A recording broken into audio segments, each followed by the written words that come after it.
Probably. And we are rolling. Woo! Yay! Yeah. Rawhide. Rolling into darkness over a long knife. A hit points not required presentation of tragic horror in the TTRPG actual play style of the 10 Candles system. A link to the game is in the show notes in case you want to follow along, but the rules are simple while the role play is intense.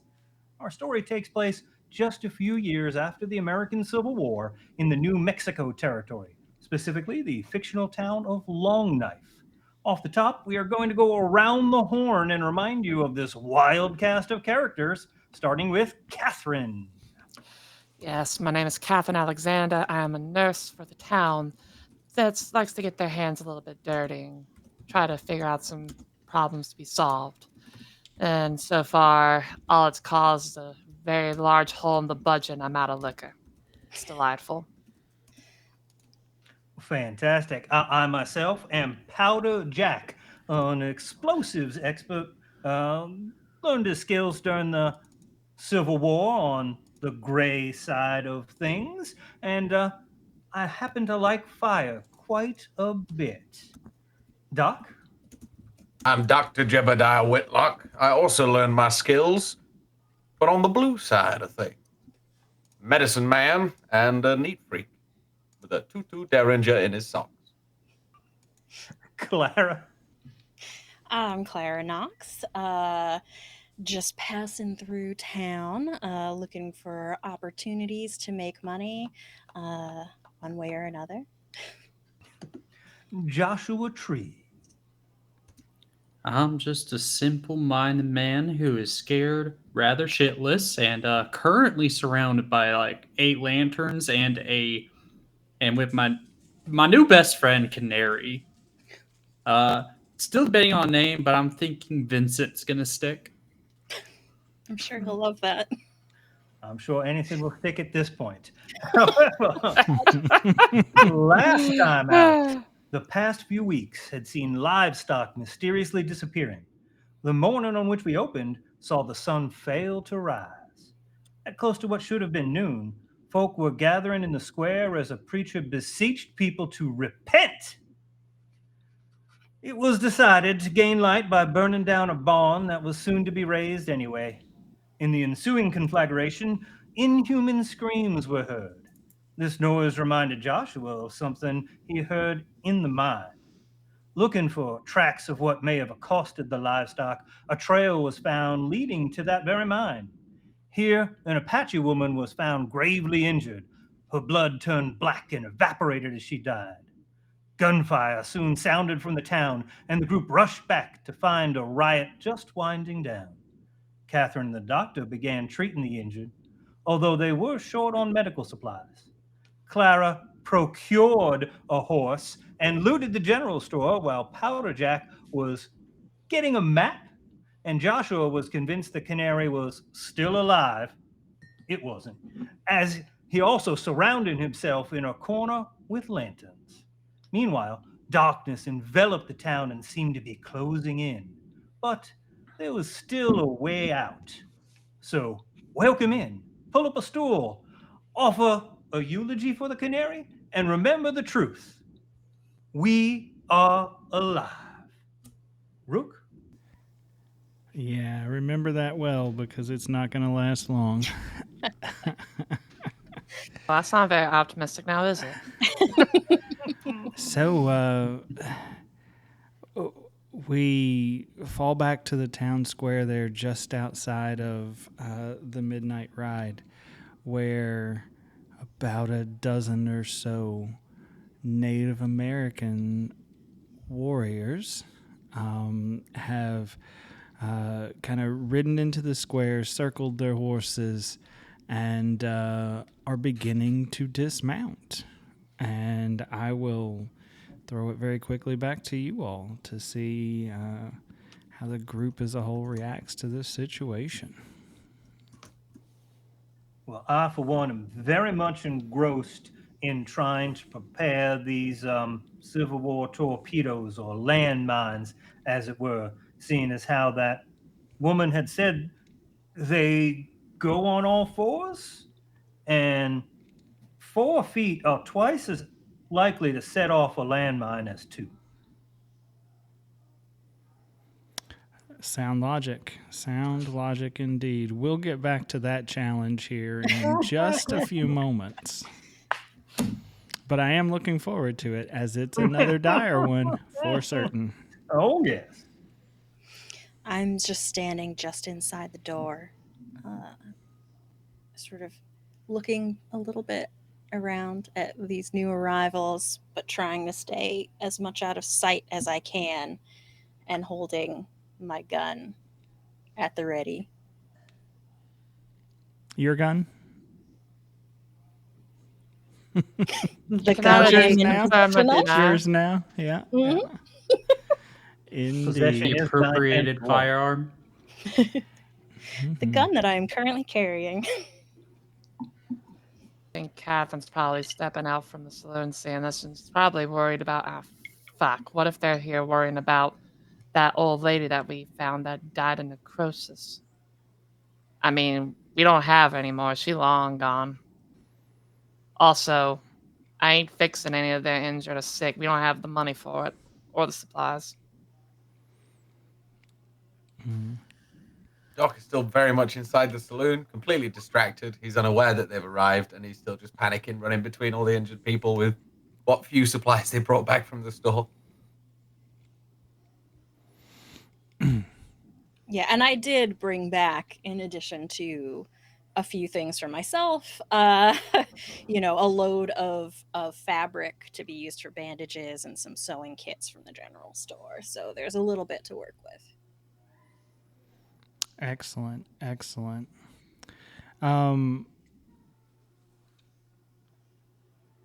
What looks to be the oldest of these men seems to take a couple of steps towards the two of you, towards the saloon, and he holds one hand up.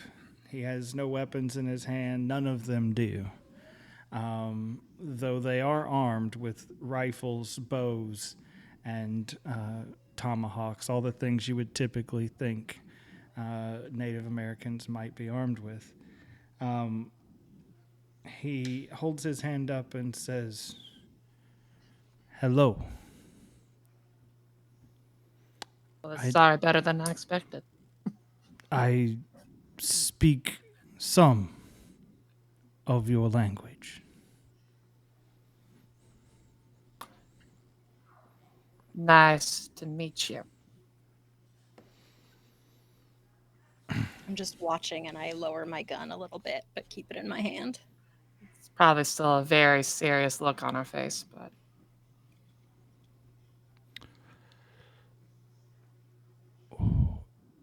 End of days coming.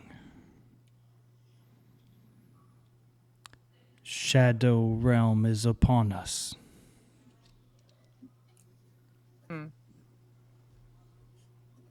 what is Shadow Realm?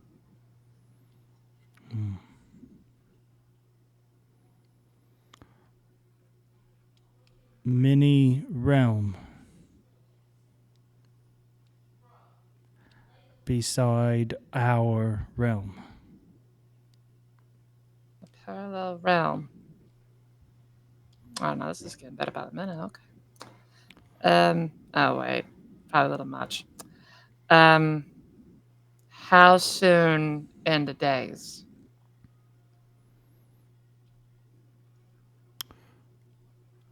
Darkness is upon us. Sooner rather than later. Got it.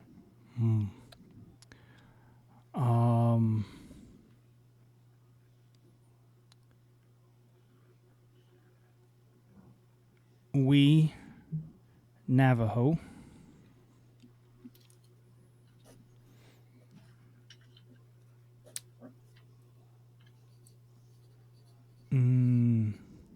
medicine. Medicine. Need or want? Need or have? Religion. We, medicine. You, Christian? There are some Christians here, yes. Spirit realm, good medicine. Shadow realm, bad medicine. Are you saying that Christianity is bad medicine? I think he's saying we're all going to hell. I mean, that's up for debate, and it's more of a theory instead of a reality. But that's another story for another time.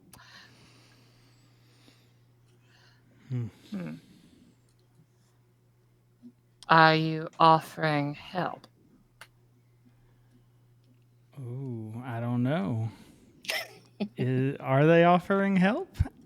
I think we'd all like to know, but I honestly believe there is a lot going on here. And while we still have a communal pool of 7 dice, I would like for 3 of you to make a challenge roll. Can I make a potential proposal? Sure. Because would this possibly be the idea of maybe finding a potential solution to a big problem? I don't think so. No, not right now. It was worth a shot. Cut me some slack. These are all. I mean, maybe. What would you Possibly. consider a big problem? The fact that right now we know that the darkness is around, we need to find ourselves some solutions to, one, help with our injured, but also find some form of safety, because eventually the fires are going to run out. Maybe they have something that they know that we don't. That's a possibility. Right now, there seems to be a little bit of a communication challenge here between the two of you. So that's what I'm going to have you roll for, Catherine. And I would say, it's probably a big problem.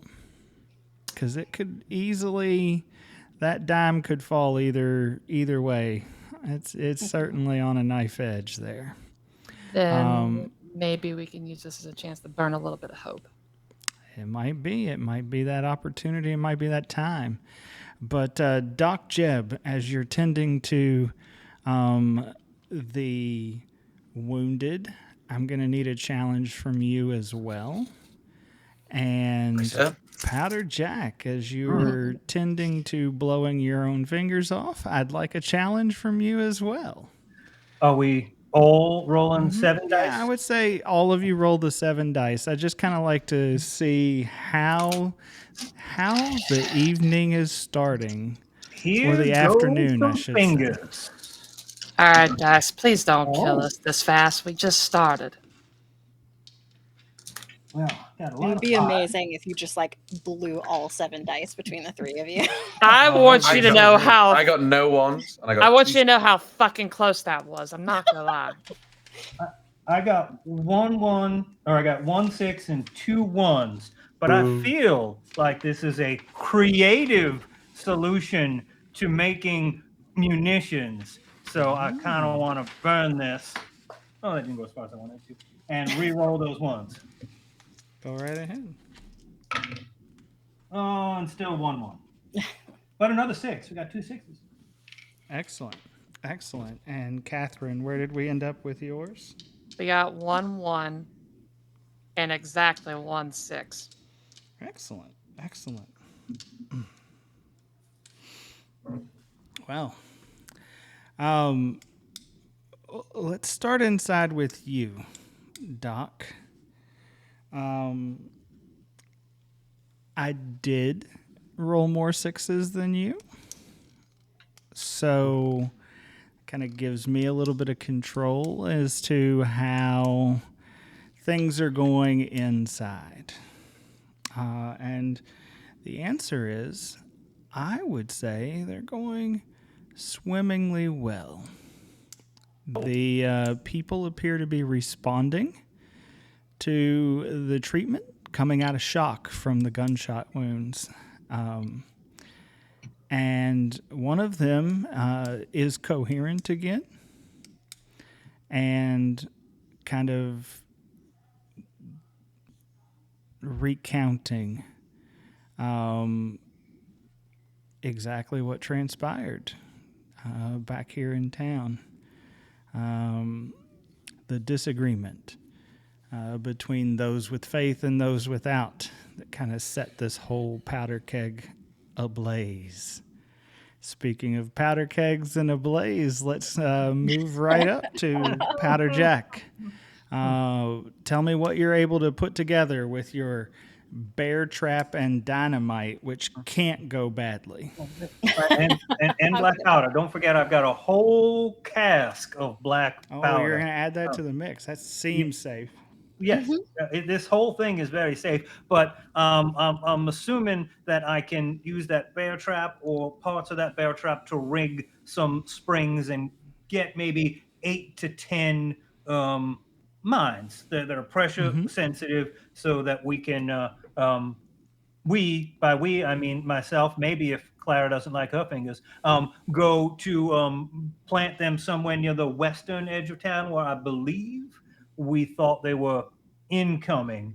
And so that would be my next endeavor that is sure not to go wrong at all. All right. Well, we'll get to that momentarily. But first, let's go back to Catherine.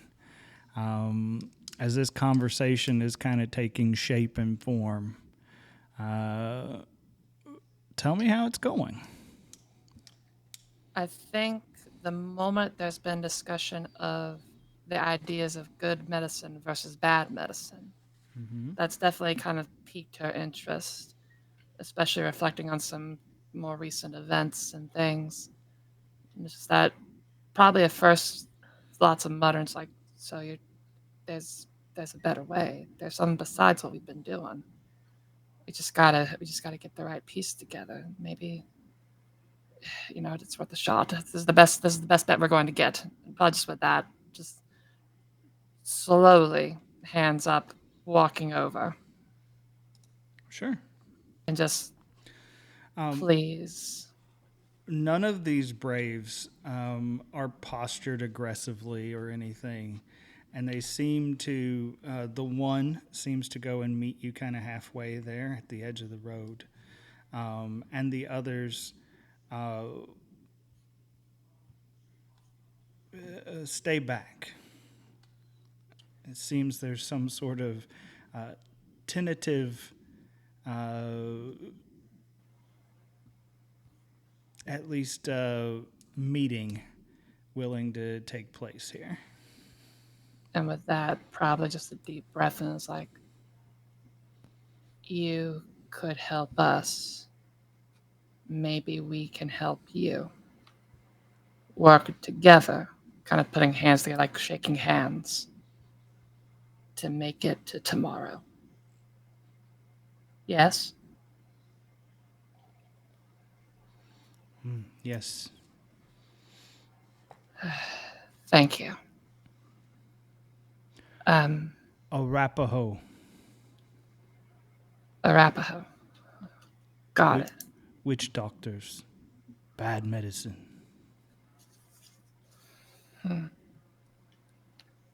Arapaho, witch doctors, bad medicine. Iron Beast. Their sacred lands. Now they bring bad medicine. Iron Beast, sacred lands. Wait. The Iron Beast. And you mean the railway? Yes.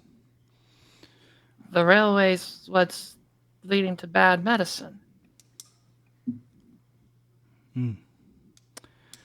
You hear stories of Skinwalker. I believe. Not sure, to be honest.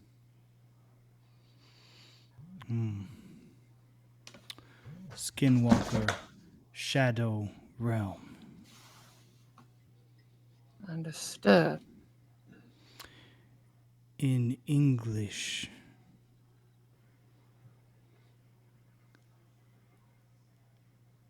And he stops. As though he's searching for the words, right? But then he says, "In English, by means of it, it go on all fours."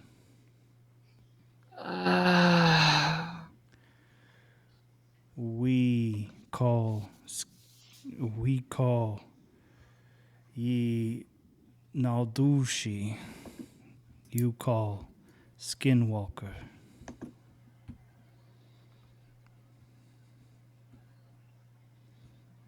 Probably quickly pulling out a pen and pad and scrawling this down as quickly as I can. The eyes definitely looking like this is just amazing, wonderful information. Nadashi, Skinwalker. Iron Beast calls in the black magic, or the bad magic. Arapaho, witch doctors. Okay. Yes, got it. Anything else? Anything?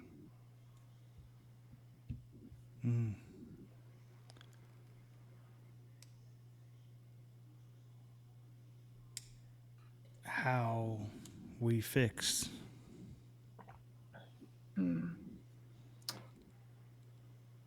That, Coming through.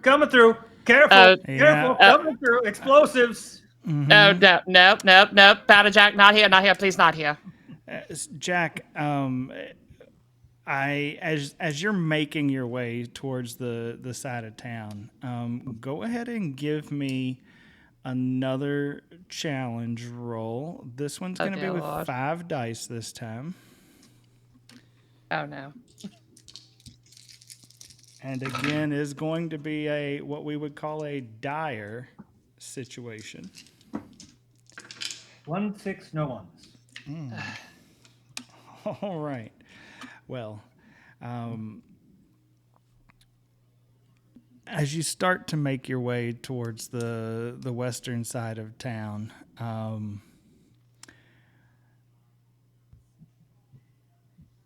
you want to get as far out as you can, right? And kind of, in theory, lay your kind of spread across the main thoroughfare there. And as you're doing that, just as you're kind of burying in the mud there the last of your minds, you will see that the darkness has kind of crept over the entire western edge of the town. And now it's dark. You're not certain you saw this, but you thought you saw, everyone had been called. The sheriff had been calling. You had been calling for everyone to kind of get out to the from the edges of town and make their way closer to the town center, if I recall correctly, right? I believe there was some shouting. You could have swore you saw somebody over near like the blacksmith's shop. And then they just disappeared inside again. Like, you thought that they were walking your way. You look down, you're covering your thing. You look back up, and you see that shadow kind of move back into the blacksmith's area. At this point, I think I might have been putting them a little closer into the town than you might possibly think, as I'm having a flashback to a moment in the war where a general is leaning over my shoulder and instructing me, and I'm suggesting we should put them further out, and he is saying, no, in closer, so we're sure this is the path people will take. We need to make sure we instill fear in the enemy, and these devices, this progress, is what will ensure freedom and victory for the future. Mm-hmm. And so, yeah, maybe there's somebody over there. I'll yell and shout to them, but sacrifices sometimes need to be made. Okay.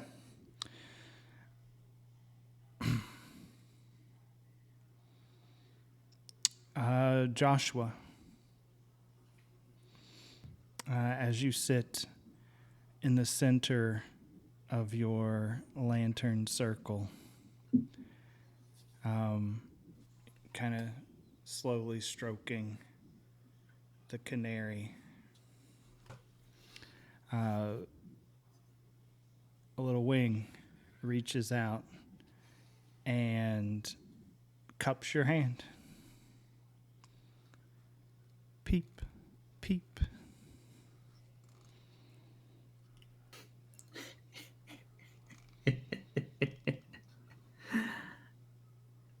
All right. Let's figure out what to do.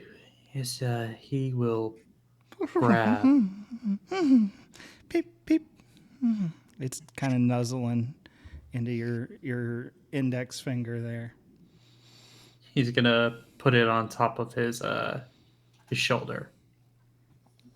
And then he's gonna grab one of the lanterns. Okay. Doc, you can kind of see Joshua's interacting with this bird, but even as he's doing so, you can see that necrosis kind of setting in to the canary. Some of its feathers are very mottled. Some have even fallen off completely, and you can see that kind of blackened splotchiness on the tiny, tiny little corpse. And Joshua, is playing with this cadaver and then sets it lightly on his shoulder before picking up a lantern. Joshua, my boy, Canary's looking a little unhealthy there. Do you mind if I just see if there's something I can do for it? Nah, it's fine. It's perfectly fine. Vincent here is perfectly fine. No, there's definitely an imbalance of humors going on. Just allow me to have a little look there. Last I checked, you were a human doctor, not a canary doctor. Medicine can be applied to many fields, sir, and I happen to notice there's a little bit of necrosis. You see the feathers around your feet, sir? Don't see nothing. As I pick up the lantern. I'm gonna walk up to Joshua and I'm like, now there are some forms of treatment that might be considered shock therapy, but please do not be alarmed, and I do not want to damage your hearing, sir. And I'm gonna pull the derringer out. I'm gonna shoot the bird off his shoulder. Oh shit! That thing's dirty. Get rid of it. Oh wow! Oh, look, the doctor's woken up. Took a moment. All right. Well, that brings us to our next challenge. Sorry if this causes a bit of tinnitus, boy. What? That'll be 5 dice again, Doc. Okay, 5 dice. Let's go. You probably really don't want to get no successes here for Would a I- lot of reasons. Could I consider this my moment I don't know. to remove a disgusting thing from the surface of the earth? Wow! I would say it might qualify. If he gets might blood, qualify I'm dead. regardless of what that derringer hits. Let's go. Who knows? Daddy needs a new pair of shoes. Oh, I dropped one. I'll roll another one. That is 1, 6, 2 5s, 4, and a 3. No ones. No ones. Always keep the 2-2 yeah. on me. Tell me how this shot rings out. What happens? I pull it, and it looks like I'm about to shoot Joshua in the face, and then the last thing it fires. Horrible sonic boom goes off by his ear, and some black powder might be on the side of his face. But when the shot rings out, There's a little bit of silence in town. You just see a couple of feathers just dropping to the ground around him. Joshua, the shot rings out, and that ringing kind of echoes really across the ears of everyone in the tavern as the derringers fired in kind of an enclosed space. And you hear that ringing in your ear, but you can hear the peep peep as the canary just explodes next to you, off of your shoulder there. And you can't really see the dock right away. You're kind of wiping the blood and the meat of Vincent from your eyes. Before he has the chance to react, I'm already going to be grabbing him in the face with a cloth covered in vodka from the bar, just trying to get any of the black gunge off of him. I'm sorry there, Joshua. It had to be done. Clara, there's no doubt you spin in this moment to see what's happening behind you. And as you do, you can see that one of the doc's patients, the doc has turned. He's got a gun pointed at Joshua. And one of the patients, the one that had come to, tries to stand before falling to his hands and knees, seemingly shaken. So on all fours. Joshua is going to resist the urge to take the lantern in his hand and batter it against the doc's head. He's trying very, very hard. And let me double check my traits here.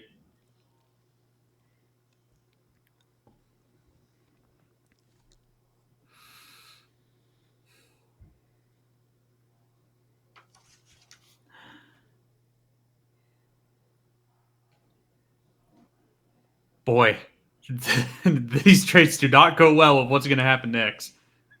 As I think Joshua, they go Perfect, amazingly well. As I would like to really get into the adrenaline junkie mode. As I would like to use my vice of addictive. And Joshua is going to try and hold on to that adrenaline, trying to get out of the shock of processing what happened. And as he comes out of it,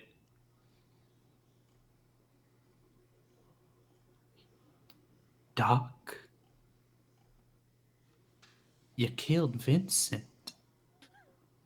Vincent wasn't alive, Joshua.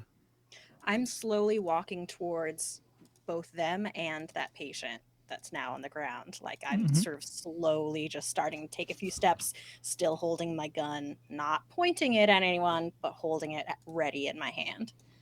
Okay. You could have also shot me, Doc. But I didn't. Consider it a surgical precision. Now, I'd suggest sitting down, taking a deep breath, having a drink. I'll just get some of that gunk off you because it's the same pitch black thing we saw from the Navajo woman. Everything's fine now. Well, certainly not fine. It all is perfectly fine until you kill that goddamn canary. I will buy you a new canary once this is all done. We'll see how long you live, Doc. We still got that bet going. I'll tell you this. If you want to take a free swing, my mug is right here. You deserve that much, at least.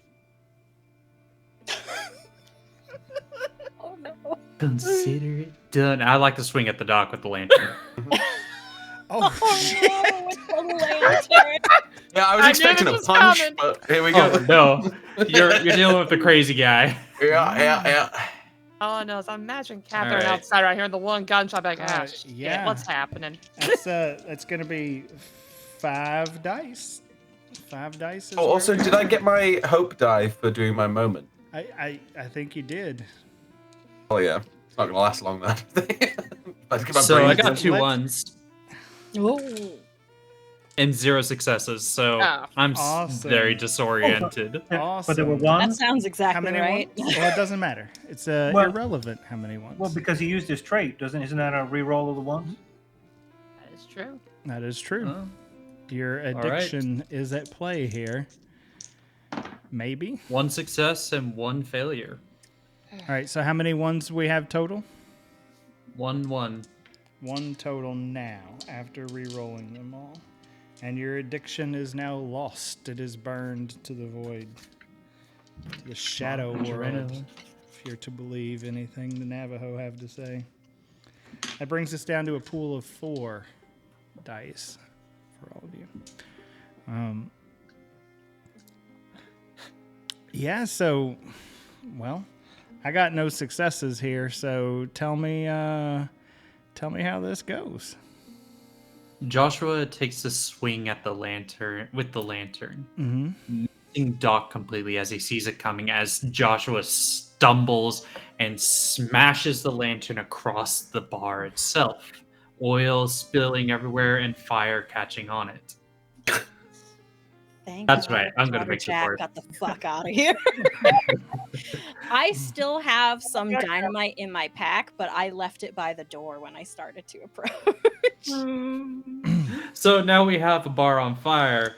Yeah. And by the way, we all know that there's some alcohol soaked into that wood. as the lantern kind of smashes into the bar, you just see the flame immediately just jet part of the way down the bar as the oil spills out of the lantern onto the bar top. And Caleb, who was still attending to the wounded with Doc Jeb, just kind of spins and looks around. What the hell is happening right now? Gunshots have rung out. Flame roils up inside the Midnight Ride. And several of these braves now, Catherine, are taking up a more defensive posture and pulling their rifles from the backs of their horses. Wait, it's fine. It's fine. Don't worry. Just, I'll go see what's happening. They begin speaking amongst themselves I'm in gonna Navajo. rush towards that person who is on all fours and try to just kind of duck under them and get them up on my shoulders and carry them out. Okay.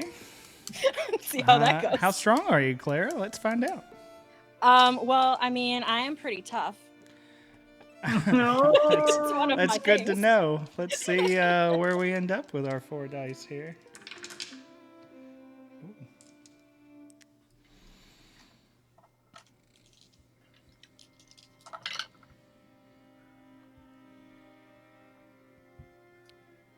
I got 2 6s and no 1s.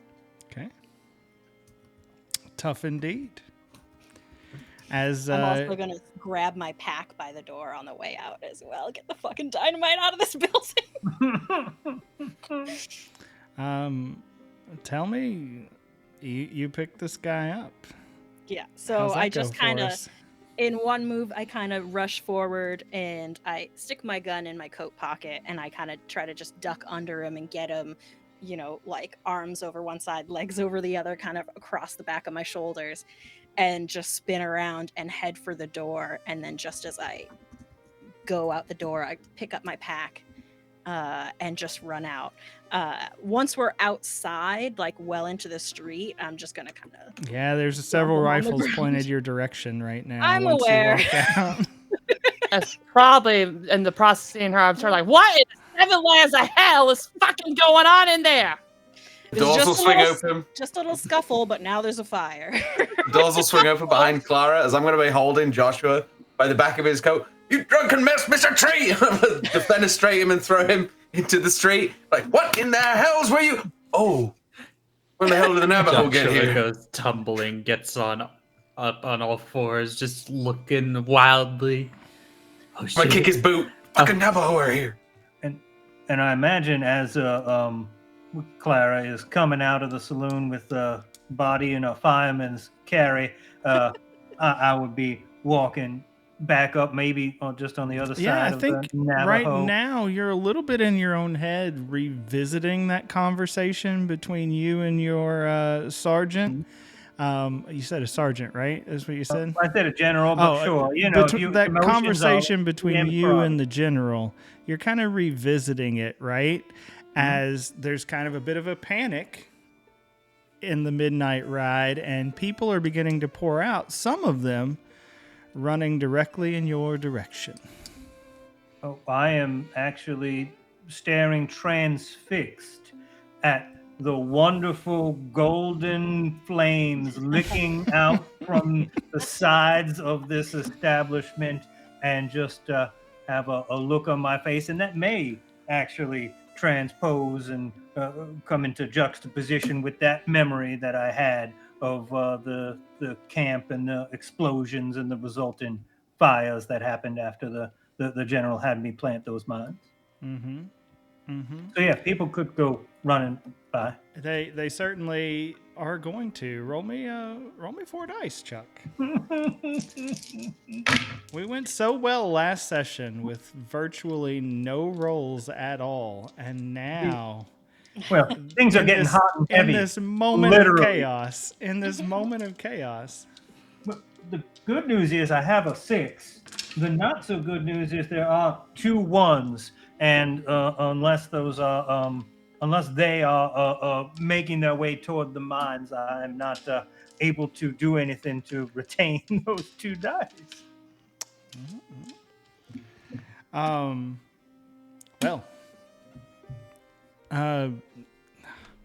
you have a success. Tell me what that means. I think that means that the people running past me, as I am completely devoid of noticing them whatsoever because of the glorious fire burning, consuming that, purifying that establishment known as the Midnight Ride. They head past me toward the west, but they quickly turn and don't go to the edge of the town because it's awful dark and scary over there. So they run past, but they basically just stop and start milling about not too distant behind me. Excellent. Rather near, you might say. Near me and near the landmine, sure. We've got another big fire, though, to scare away skinwalkers. On the literal bright side. Doc, your hands are in the air. Yep, I'm shitting myself. I didn't know that they were here. Probably having that really disappointed mother look looking at you, just being like, how did you not... As I dump this When did you get person outside on as the well? ground, very unceremoniously. I swear, I you didn't know they were dissociate worse than a toddler in a panic attack. What did you say there? I was busy looking at the rifles. I rest my case. I was aware, and I was aware that Catherine was talking to these people and figuring out what to do, and so I'm just gonna be like, it's okay. It's just a little scuffle between a couple of people. So a lantern got smashed. This is just an accident. Everyone can calm down. Everything's fine. Is it okay if I just go to that trough over there and start bucketing some water on the burning building behind me? I thought Powder Jack would say that. Please. Please don't. For all that is good, that would be delightful. I them. The gentleman that had been talking to you, Catherine, he begins to back up, and as he does, all of them follow suit. All of them kind of move back ahead of him, I suppose, and they push themselves back across the street and are watching the scene rather warily. Do they see something that we don't? Or are they just concerned about You all mean the like a burning madness? building? Fire. Anybody looking at the fire? Just me. Crack. The sound of glass splintering. Whoosh. The Oh, that's sound of bottles and such behind the bar. Such Going up in beauty flame. when there is plenty of accelerant. Oh, I'm just gonna drop the bucket. There's no chance I'm putting this out. I'm just gonna look up at it. It was one last Friday midnight. I'm gonna back further away from the building, I followed carrying them. my pack that I want to keep a good distance away. Actually, I'm backing away from the building, but in the direction of the horse that is tied up. I'm going to the ring of lanterns that Joshua left on the floor to go pick one up. Oh, okay. Back in the burning building. Oh, that was inside, wasn't it? I thought it was in the street. Sorry about it. No, I ain't going in there. probably going to. Joshua. Was saying probably at this point gonna try to see if there's any salvaging with our potential new friends, and we'll start to slowly kind of back away with them and see do they react negatively towards me in that process, or are they just in the what the fuck aspects from everything else? Yeah, they're very defensive right now and not open to your approach. In that case, I'll probably stay where I am and just. Are there any sounds? That is a good question, because Like when Yes. the bar burns. Yes, you can hear the sounds of wood and beams beginning to beginnings of what you would hear being splintering and under the weight of a now burning building, and as they become more brittle, you're going to start to hear splintering. You're going to continue to hear the crackling of glass and a fire raging out of control. Being who I am trying to look with hope in my eyes that some of the embers, some of the burning material is making its way to the neighboring buildings.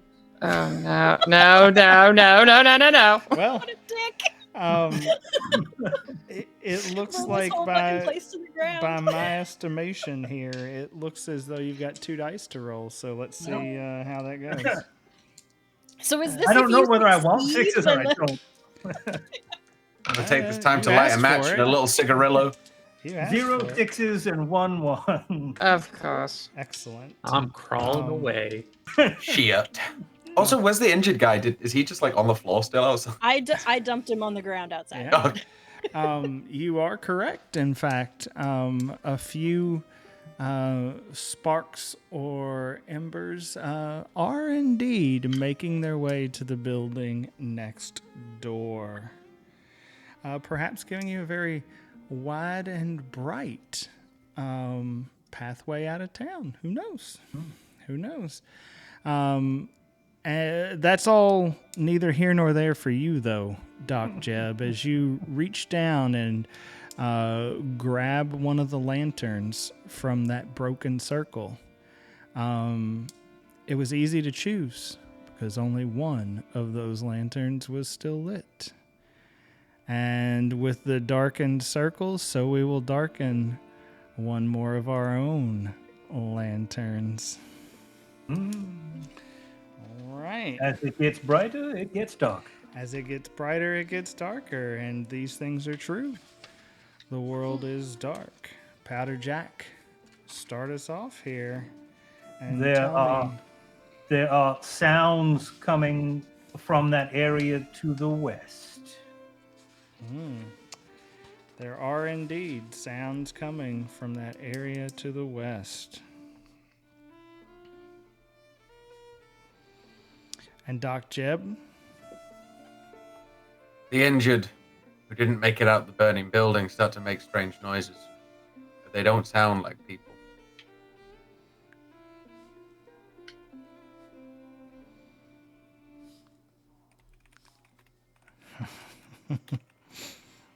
And Carla? Clara, sorry. Clara. I We got a new apologize. person. The injured person who is carried out starts to move.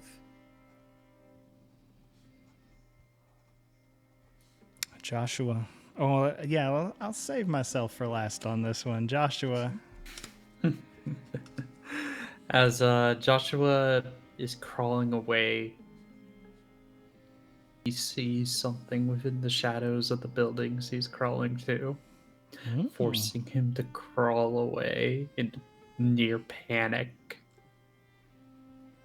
He hears a familiar cheep cheep cheep cheep No. coming from the Oh, darkness. now that's the truth. I'm making it that part of it.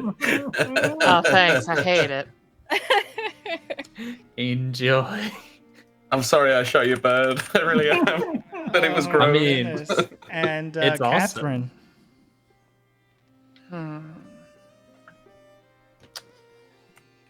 The information gathered has been divvied up amongst the rest of the compatriots.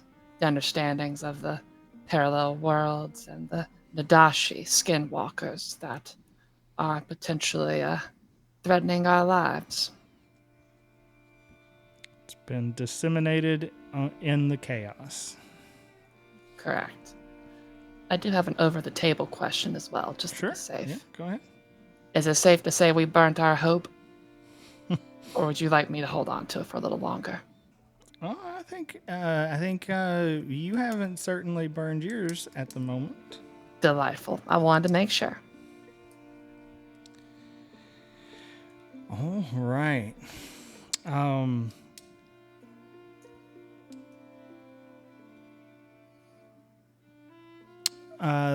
The shadow or the building that you're headed towards right now, Joshua, is in fact the blacksmith's workshop. And the last truth, as always, is... And we We are alive. alive. Mhm. That started good, and then it's slowly. It's the rhythm. There's no rhythm set up for us, so you know. Makes Not it to great. mention the magic of internet delays. I'm sure it's It's fine. great. What is even the internet? By that I mean we did it exactly perfectly. Exactly. Oh yeah, we'll just check it in post. No, we won't. The path that Joshua is taking toward the blacksmith's shop, does that happen to be through, near, or far away from where the landmines were placed? Are you trying to kill Mr. Tree? I'm just this was brought up that I was laying the mines and the Through. blacksmith shop was there.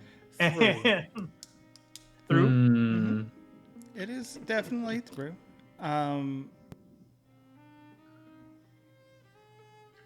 Okay. Perhaps you'd let us know that if the beauty that's transpiring in front of you didn't have you transfixed at the moment.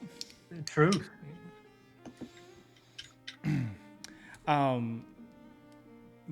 But all that aside,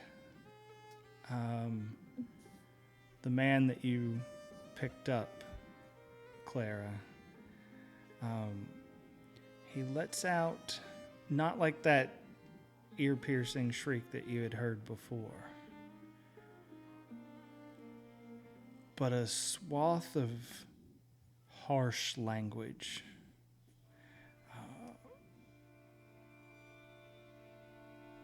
Maybe Latin, maybe not. Tough to say. None of you are super regular at the church, as we've already kind of established. But, Doc, you're certain it's indeed not Latin. But it's guttural, Carpe visceral, diem. and it is not a language that you're familiar with, as he begins to speak in tongues and stands steadily, stands invigorated, one might even say. Sir? You okay? You remember how to speak English? Now, you need to calm down, sir. Hold up the tutu. It's not loaded yet. I've not had a chance to load it. You hold your derringer there steadily in front of you, realizing very quickly that there are no bullets left in that guy. But I'm not going to let him know. Sure, yeah. He doesn't react. Like at all? He doesn't seem to even register. It's kind of like a weapon pointed at him. Nope, not at all. I'm going to take a step back.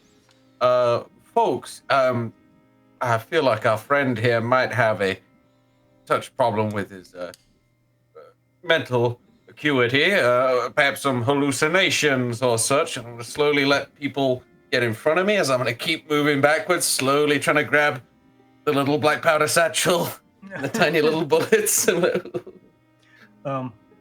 Are we all noticing this? I'm assuming that... Yeah, it's caught your attention. The silhouette as well. of It's Powder so Jack harsh, in the background. language. How close is he to the burning bar? He's standing right. It's burning behind him, Like the Elmo meme. I would like to encourage you to have me make a dire roll by taking out one of the pieces of dynamite, trying to shove it in his waistband, and shove him bodily into the burning building. Oh my gosh! Why? Tie his shoelaces and run away. That is a wild move. That is wild. All right. Well, you got 7 dice, right? Six. I was Six trying to very slowly you have and 7. just Okay, 7. Okay. untie my horse, but as I see Powder Jack starting to do this, I'm rapidly untying this horse. I'm trying to lead it away from this building. It's like, oh great, another person that's losing their mind. Oh shit, Jack! Jack! Everyone stay calm. We got this. There are no ones. There are 2 6s. So I believe that would qualify as a success. The question is, Success in this situation. Define I believe that's success. going to be up to who narrates this role. That's up to you, Oh, Powder Jack. well, I believe that as I shove someone with a stick of dynamite into a building and then rapidly duck in the other direction, they will probably explode, as will a good chunk of the building and some other bits and things, and the fire will spread to other buildings rather quickly. That's what success looks like to Jack. The question I have is, does the person actually explode? Mm-hmm. And would that have been one of them? Well, we're about to find out as a number of things happen all at once here. All of this is happening so quickly. And Clara, you're watching it all in slow motion. While your hands are moving In extremely absolute quickly, horror. your mind is like, no.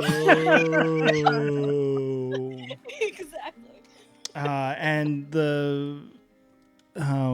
at the same time, you're hearing a voice behind you. I thought we was just told to go to the ride. I told you to go to bed.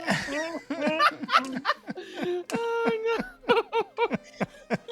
And so all of that slows down while your hands move extremely quickly, and you are mounting the horse as the blast of the midnight ride kind of just throws itself all around you. Splintered wood and maybe a saloon door or something like that is all blown past your horse as you are riding. I'm just going to say in the direction of the church because it just feels appropriate at the moment. Initially, no. my goal was to untie this horse and just like lead it away from the building. But once this was happening, I like quickly untied the horse and did get on, and was down to maybe help out a little bit longer, but this is my breaking point and I'm fucking out of here. I am fully like trying to leave. Gotcha. All right. And God damn it, Powder Jack, this ain't the war. oh my goodness. All right. To Jack, it is indeed the war. Victory at all costs. I'm still there, brother. Looking The at the flames. It's real to me. But that high-pitched shriek and cry that you heard back when the barn was raised, through the explosion, you hear it once again erupt from inside the Midnight Ride. well, if that And with hope for you, Jack, with hope comes the click click of the hammer of a revolver from the sheriff and the barrel pointed directly at your head. What the hell are you thinking, son? we can get rid of them, they can explode. Anything can explode, Powder Jack. You just blow it up. That's what explosives do. Exactly. For goodness sakes, man. Fair point. They have to know fear if we are going to use these innovations to win the war and win freedom. The war ended over a year ago, Powder Jack. The man was just having a psychotic episode, and you stuck dynamite in his trousers, and now the sheriff has two sides of a mind to blow your goddamn brains out. Speaking of blowing your brains out, Joshua. Oh, shit. Crawling, Yeah. crawling in the directions of the shadowy blacksmith's workshop. Mr. Tree? I need you to roll. To be fair, I need you to roll a dire situation here. You've got 7 dice. Oh. So let's see how this goes.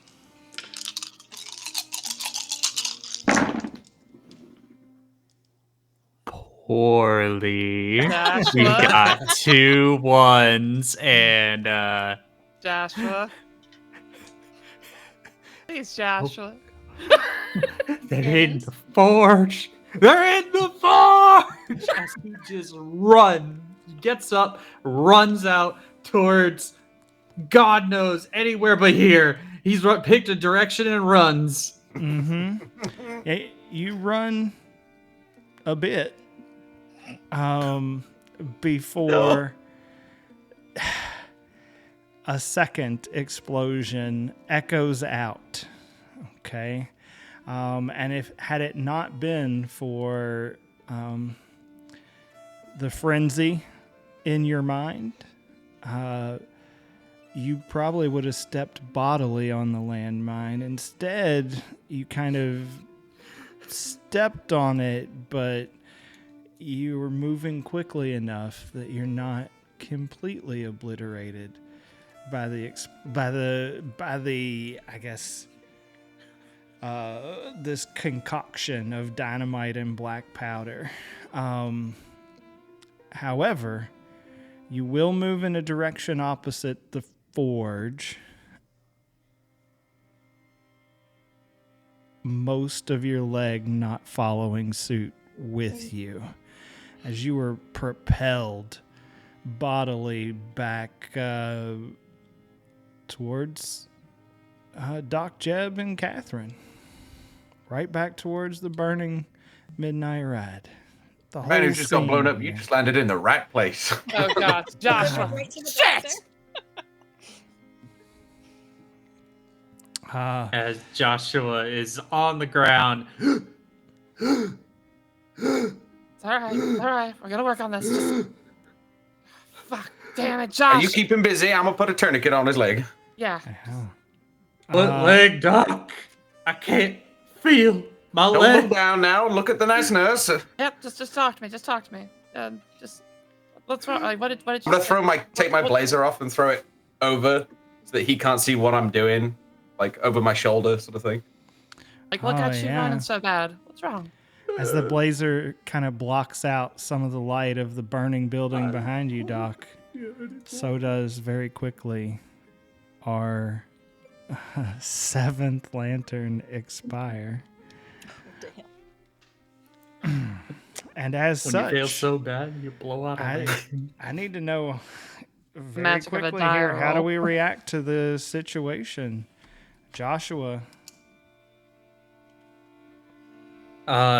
He's in. It's not catatonic. He's responsive. He is unwilling to move at this moment. He is down on the ground. He doesn't have the strength, and the shock is just completely got him down. Joshua is down and somewhat catatonic. Catherine, I think it's probably like the expression still says calm, but her mind is in full panic. Because at this point, we went from it clearly being like there was plans and things going to everything starting to fall apart. And good magic, bad magic, I don't give a fuck what it is. We got to figure out some way to get this fixed. I don't care what it is, but something has to be changing. We got to do better. something has to change. Powder Jack. Oh, I am fully immersed in the war and the explosions going off and the fires burning, and I see friends and enemies everywhere around me, mostly injured, dying. Friends and enemies all around you. Doc Jeb. Doc Jeb is also back in the war, but not in the same way. Not actually living it. He's gone back into that diehard mindset of, I'm a doctor, there's explosions going off, doesn't matter what's going on, I need to fix these people, and if I get blown up, send me to Kingdom Come. He is complete. His distracted nature actually pays off for once, because he just focuses in on the immediate emergency in front of him. Sort of trying to block out everything else. And Clara. I've probably heard an explosion, but otherwise not fully aware what's going on because I am fucking out of here. I'm fully racing. I don't care about the dark. Fuck this town. Fuck this place. I'm racing past the church and probably hear something of the people who went there instead of where we were. Okay. Now just kind of, now that I have a brief kind of insight into everyone's mindset here, we will go through, and I'm going to start with myself this time, because I feel like I won the last roll of the dice. I don't know what you're talking about. One hell of a win. These things are true. The world is dark. The Navajo are mounting their horses and riding out of town.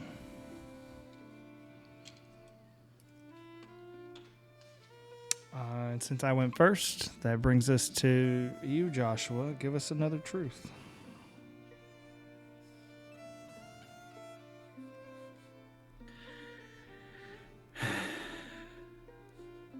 Navajo leaving. Fire spread too far to contain it. And a new problem comes from that caved-in cave. It's moving the stones slowly.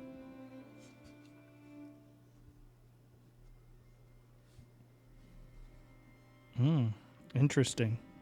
Catherine, give us a truth.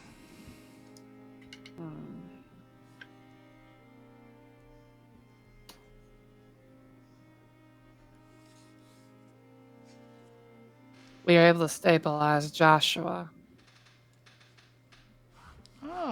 at her throwing you a bone. I have to give a little something. Throwing me a bone? Look, after last time when we burning 90% of our medical supplies, the least I can do is we can use a shirt to do a tourniquet. Mm-hmm. That's in the budget. I like it. That's in the budget. I like it. Powder Jack. As the Navajo are leaving and they're making their way out of town, and the darkness is enveloping us, and the stone is being moved, and the fire is spreading, there are the more of those screeches mixed with peep peeps, and they are going back and forth with each other. The cave, the darkness, the fire within the fires that are burning, as if some things or something are communicating. Hmm.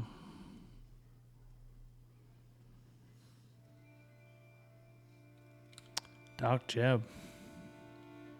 With the screeching and cheep cheep getting louder and more common around the area, as Clara rides off into the darkness, something scuttles across the road in front of her with a horrific screech.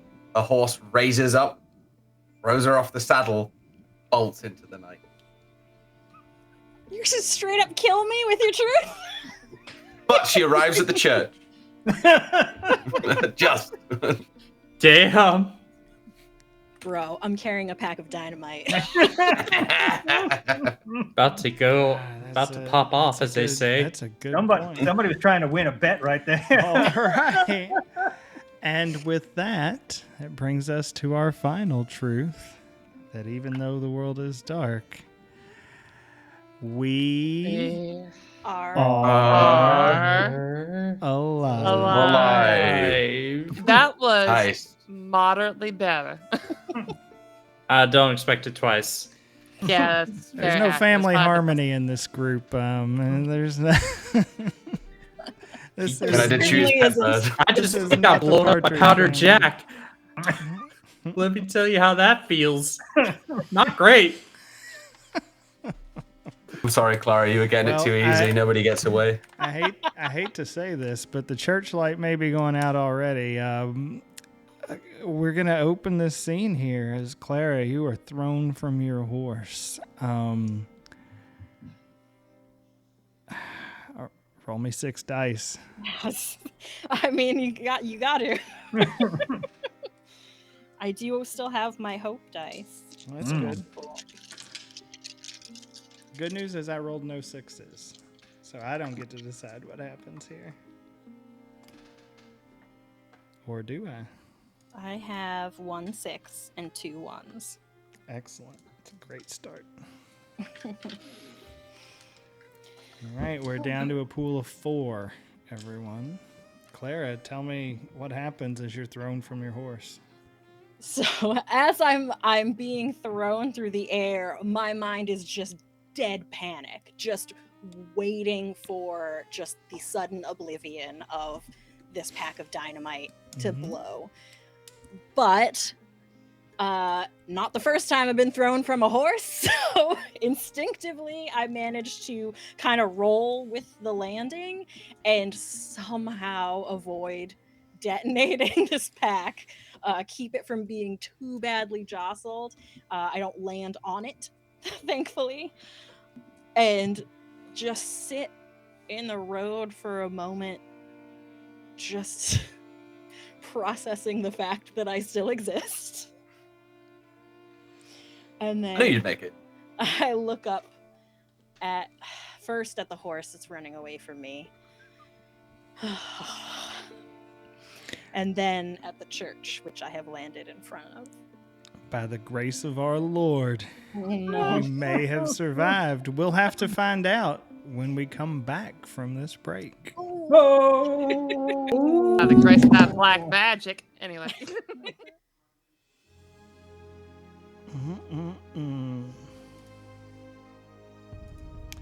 Oh my.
I don't know how, but somehow we are back.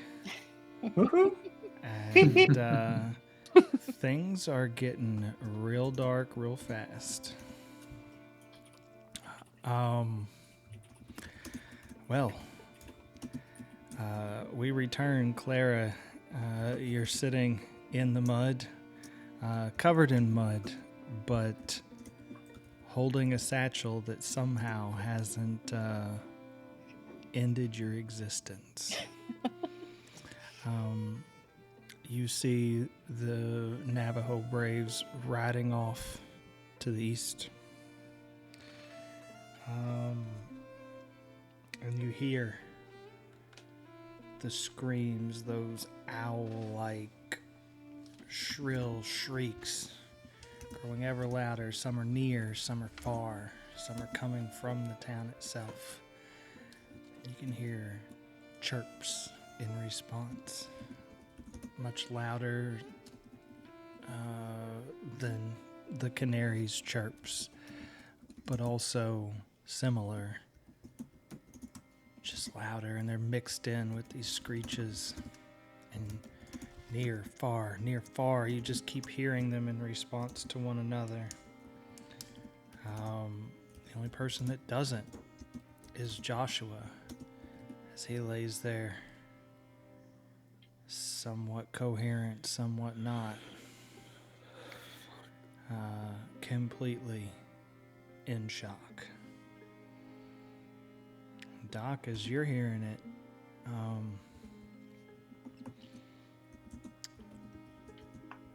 Catherine, hands covered in blood, she's got this tourniquet ready, placed, bracing it, just waiting for you to put a stick in there, something inside, and begin to twist. And the sheriff, hearing these cries all around, uncocks his revolver, pulls it away from Powder Jack's head, and just looks to each of you. What the hell are we gonna do?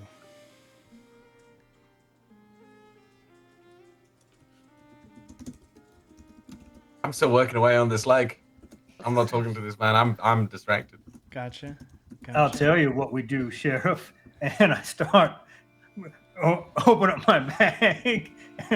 The dynamite. We need to lure them in. We need to get them in close. We need to get those blue coats as close as possible before we light them up.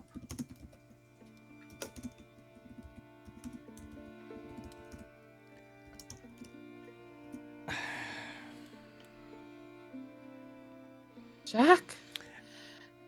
At what point is this explosions, this death is just gonna make all of us dead faster? There has to be a better way. Look, they were talking about the idea of, what was it? The Iron Beast.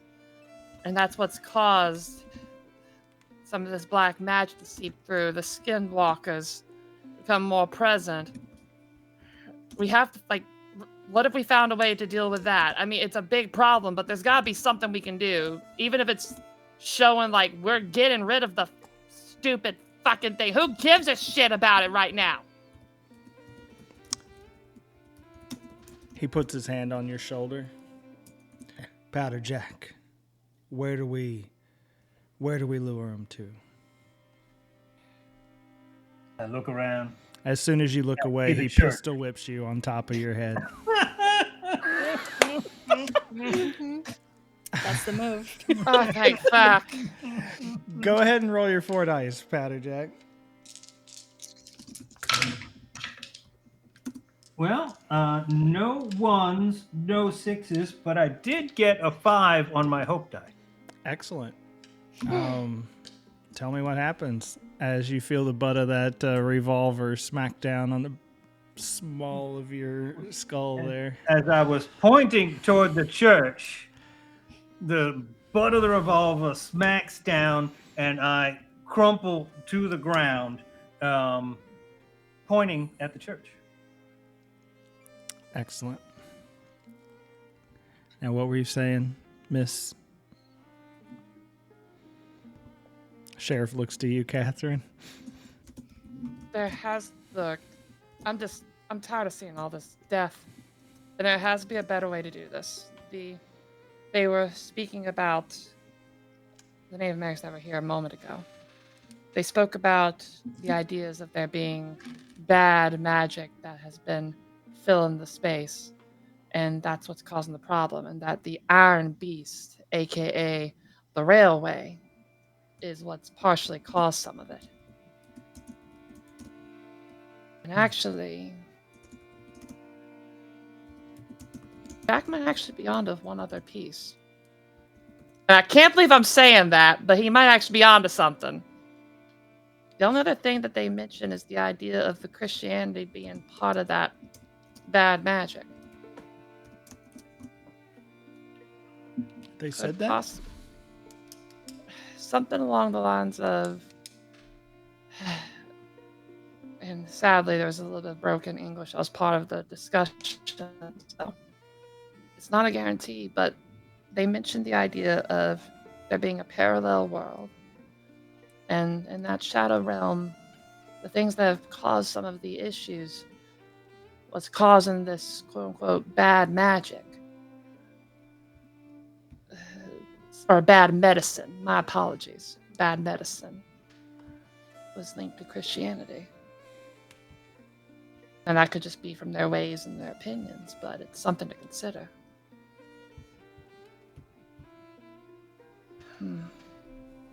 Well, we'll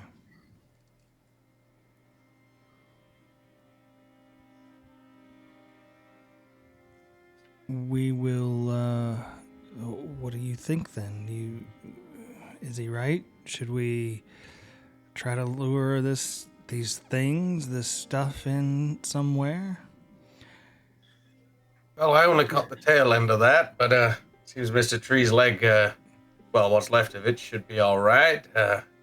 He himself will take a little while, but you said that there was some kind of source to what was causing this, these things to come forward. Well, like any infection, we gotta burn it out at the root, right? So, as much as I too find myself in complete disarray, I agree with Powder Jack. And I think we should find the Iron Beast train. I don't know, maybe we could try and lure him in with that. That thing's loud as hell. You get the steam whistle running. Well, in that case, the Iron Beast is the railway. Maybe we lure them to the railway, and that can be two birds, one stone. We destroy them, and we also destroy what's causing them to be so agitated. Sorry, Mr. Tree, but you could say two birds, one stone. Go fuck yourself. Well, at least he's on the mend. Sorry. As much as I feel bad, it is a good sign, yes. It's progress. I wasn't responsive. If I was responsive, I'd fucking kill you, Doc. I know. I get it. But come on, you're gonna need help. And I'm gonna try and lift him up onto one leg and try and hold him up. Can't leave you in the street like this. Yeah, he's holding on shakily. His body is more or less kind of just spasming a little bit, like he's trying to get control of it, but he is not good. He is not in good space. But yeah, Sheriff, I think at this point, it's destroying something that's caused the bad magic or the bad medicine, whatever it is. And it seems like we have two pathways. But I think the one that they've said is directly causing it was the Iron Beast, the railway. So we can use what we got, lure them over there, and clean it all in one go. Well, that's the best theory I have at the moment. Clara? You can hear drones hemming a song, somber hymns and psalms, songs being told or sung in the church. What Where do you go from here? Oof. Definitely sit there for a minute, just feeling real frustrated. That horse was. That was what was gonna get me out of here. But I take a minute, I pick myself up. I look back at that mess going on over there. I look over at the church. At least they're not panicking. Maybe they got some better ideas. And I head into the church. Nice. Very nice. All right. Well, you walk in and you can see Reverend Moon up there at the top, his Bible in his hand, and he's even here and now as this like almost dirge is being sung around you. He's still got it held high, as though he's ready to go right back into some sort of roaring speech of some sort at any moment when the song ends. And go ahead and make a roll for me. Make a challenge roll. This is just a general perception check. Okay.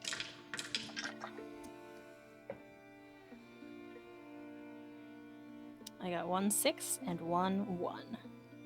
Excellent. That'll bring our pool down to 3.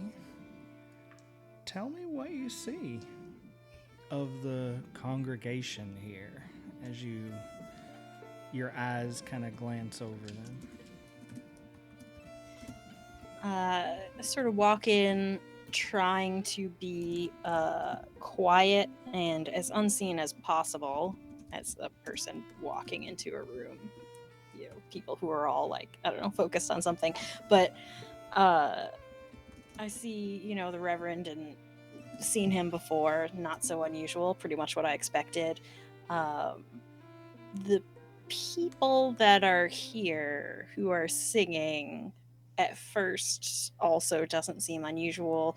But as I walk up a little bit further and try to slide into a bench, they look oddly blank, like expressionless as they're singing, just kind of transfixed and no particular expression, all of them. Interesting. Another thing that you note, there's a little boy holding his mother's hand. He's kind of right there on the aisle, way up towards the front. You see a small canary on his shoulders, and it kind of turns back and looks at you. Peep, peep, peep, peep. Oh, I'm thinking about it. I do for a second reach for my gun. Use the dynamite. Blow up the whole church. Don't take any chances. It's the safest thing to do. No, I start to reach for my gun, and then I say, okay, steady yourself. And I try to leave again, just Homer Simpson my way out. Yes. Right back into the bushes. This is not okay. I'm gonna just as quietly as I can get back up and start to back towards the door and really hope no one notices me. Indeed. You hear it one more time as you close the church doors behind you. Peep, peep, peep, peep.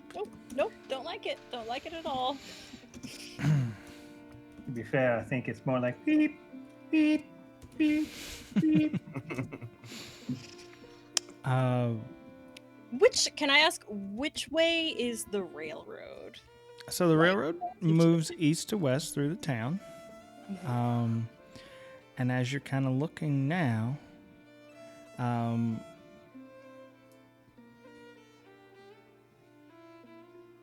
you know, it's right there along kind of just outside the main road, like one row of burning buildings, I should say, one row of burning buildings over,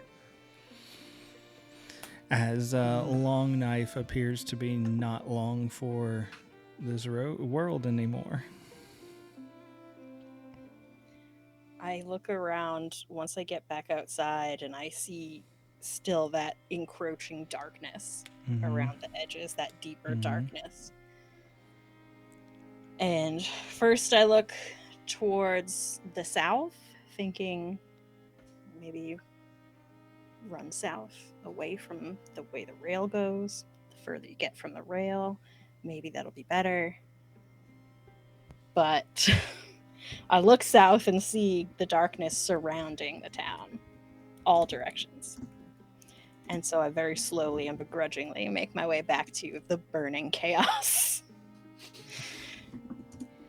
in the middle of town. Mm-hmm. Yeah, and as you do, you're kind of focused on the railroad itself, at least for part of that walk, right? Or maybe that hustle, depending on how comfortable you feel with what you just witnessed. Not comfortable at all. Probably a little less dark on the railroad than everywhere else. Like a normal kind of dark as opposed to creeping darkness.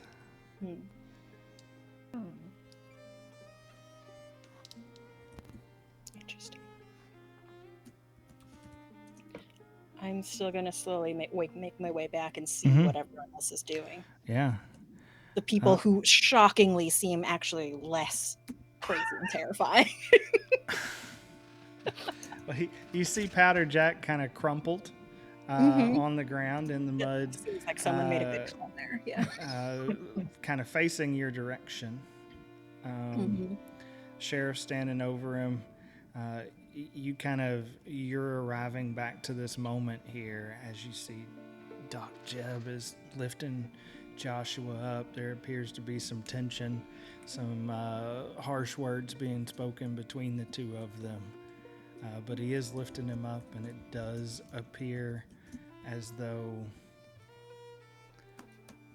what's left of Joshua's leg appears to be mended for the time being. And you hear Catherine rambling something about religion and medicine. Don't go to the church. And so the thought continues to grow that maybe Powder Jack was actually... We need to destroy two things. Destroy the railway and the church. Let's do both. You know what? Fuck it! Destroying the railway sounds like a good idea, maybe? Just avoid the church. We're going to die alone in the desert anyway, because everything's burned up. We might as well go out with a bang. In the end, they both were major problems, and it's the only lead we have at the moment. That those two seem to be our big problems, but they did specify the Iron Beast was what caused a good chunk of them.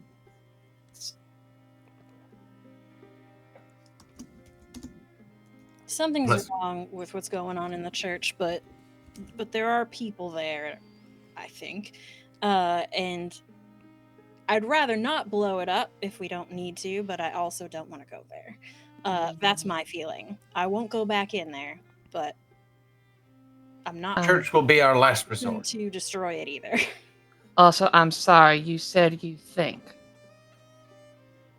Why do you think instead of no? Well, I mean, I know this will sound strange, but there was a canary and it just was, I don't know, maybe I was hallucinating something. Maybe what was in there wasn't what it looked like. I don't know, but I'm not going back in there. That's all I'm saying. Doc Jeb, from the shoulder, you've got Joshua on your right side right now, okay? And from that right shoulder, faintly in your ear, peep, peep, peep, peep. Fucking hell, and I'm going to throw Joshua to the ground, and I'm going to take a step back. I pull out my gun. Where the fuck is that fucking bird? I heard it. I fucking heard it. Oh, fuck Ah, shit. Tell me y'all heard it. I heard you throw me to the ground, you asshole! Shit, sorry, Joshua. And I'm gonna come down. I'm gonna pick him back up, still with the derringer in my other hand. I Doctor, didn't hear it, but I believe you did. Exactly. No offense. Doctor, that reaction kind of speaks for itself. But I'm just a bit beside myself. It's been a stressful day.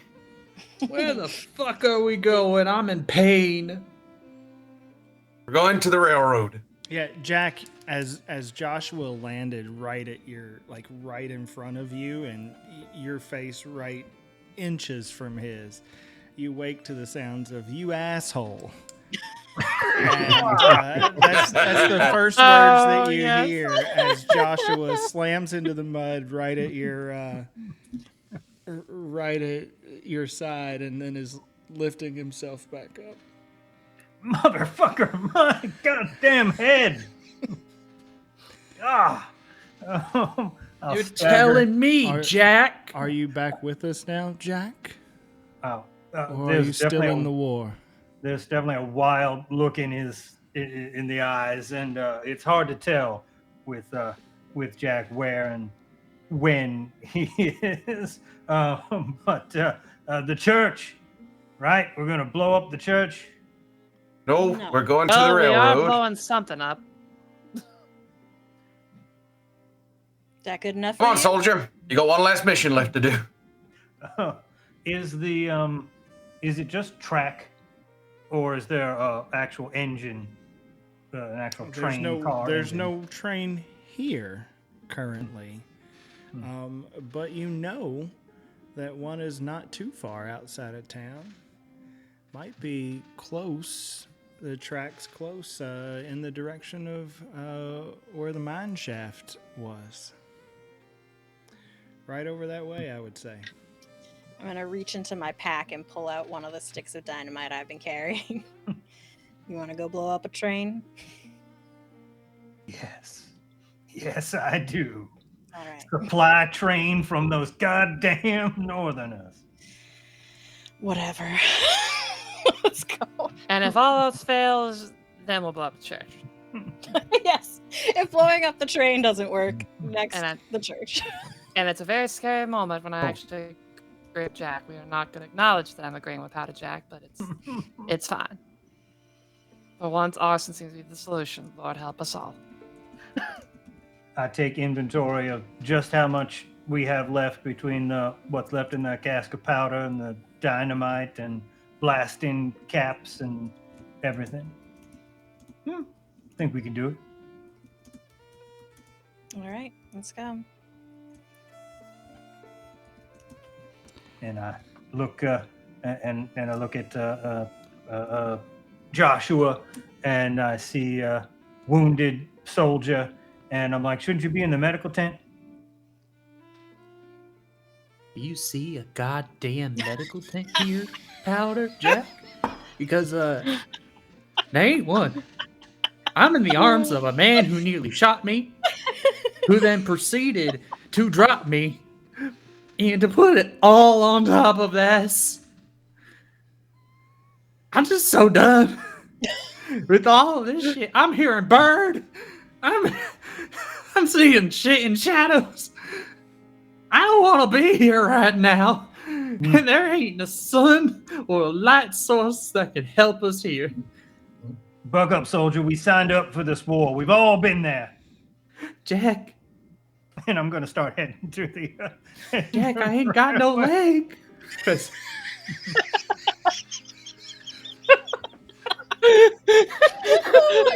turn back over my shoulder. It's not true, you got one. I need two to walk, dumbass.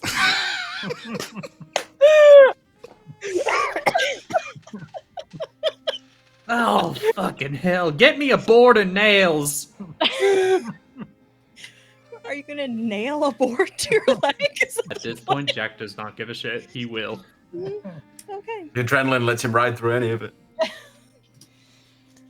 Look, I'm willing to bet it all to succeed. In this case, I need a second leg.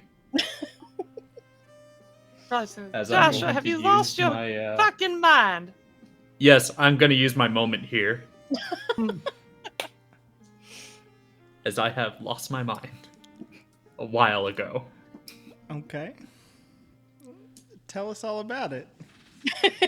Well, when Powder Jack gives Josh the board and nails, Josh is gonna line it up, get it right and even with his other leg, and then grab the hammer, center the nail on the board where the stump is, and do I need to keep going?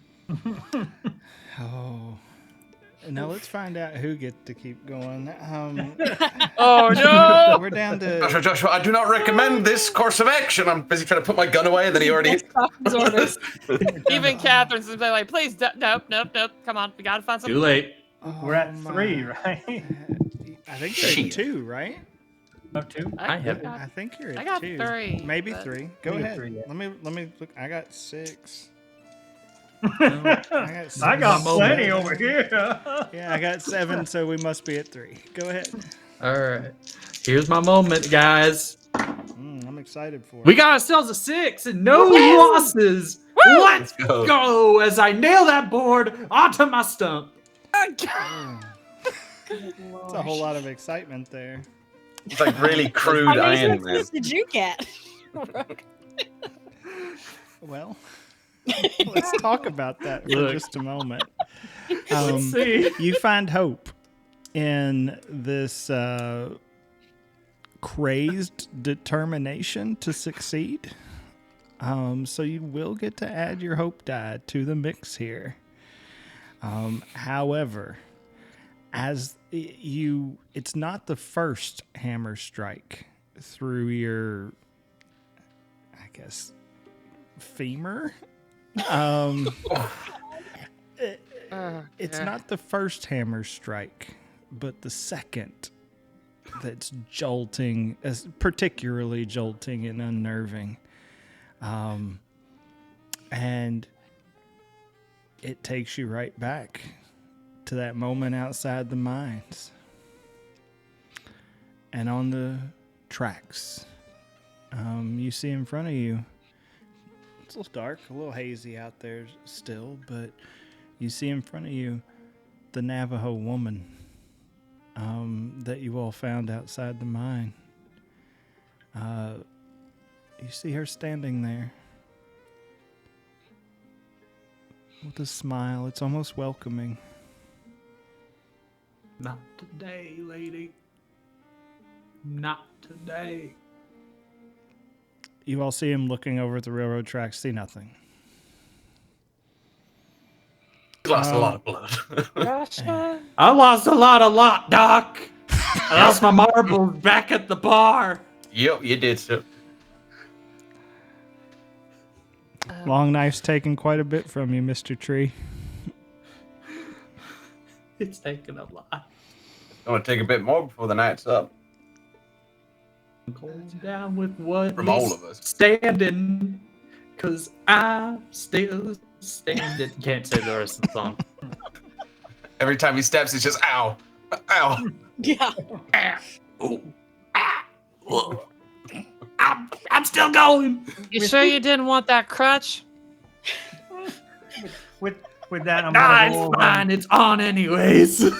I'm gonna go over and put a arm underneath Joshua's shoulder and assist him to walk to the medical tent or the place we're going to blow up or wherever we're headed. I don't even know anymore. Mm-hmm. We're blowing up Neither a do train, I. sir. Let's go. Start blowing up a train. That's right. Interrupt their supply lines. Whatever. Yup. Right, yes, supply lines. Yes, exactly. We gotta That's blow what up everyone these- was thinking, I'm sure. Mhm. We gotta blow up these Nadashi fuckers as a quick, decisive action. All right. All right, well. As this walk down the tracks grows ever longer, a chill begins to fill and surround the air. And you can hear the screeches, and the chirps ever so closer. All of you. Chirp, chirp, chirp, chirp. Damn. All of birds you are hear at it this one. again. Just off the railroad tracks, just behind a clump of trees, over to the right. Explosions playing tricks on us. I think we're We're on just the right hearing track. things. We're delirious. No, this is real. No, we're gonna keep moving. We're gonna make our way to the railroad. We are going We're to the gonna- railroad. This thing's gonna probably follow us, and we're gonna make sure it don't come back. Hell, and we're gonna shoot it if it does. But if we give it the attention it wants, I feel like we're letting it win. It's messing with our goddamn minds, whatever it is. How But if much we- light did we bring with us? Chirp, chirp, chirp, chirp. I see a fucking bird. I'm putting a bullet through it. You You don't ain't see got no anything. bullets. Doc's got a think that's- lantern, and I believe that's all you all have. I'm gonna light what's left of my cigar with that lantern and puff on it. As I might join you and have a cigarillo, considering we're probably all gonna die. And Doc, I think that's the point. We're not gonna see a canary. They want us to assume that's what's there. What's going on behind is probably much worse. Well, if a predator pretends to be prey, you do not go towards it. Correct. Joshua, as Catherine speaks, you kind of look forward. You don't see Catherine anymore. You just see the spirit of this woman that she tried so hard to save outside the mines, staring back into your eyes.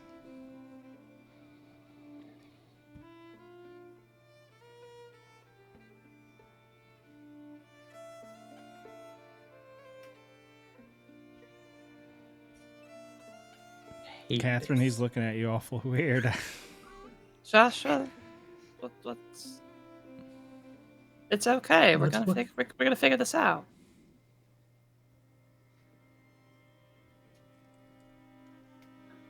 Please don't tell me you got glaucoma now. No, I'm missing the leg. I nailed a board into the stump. And Yes, sweetie, I know this. Pretty sure I'm missing an ear.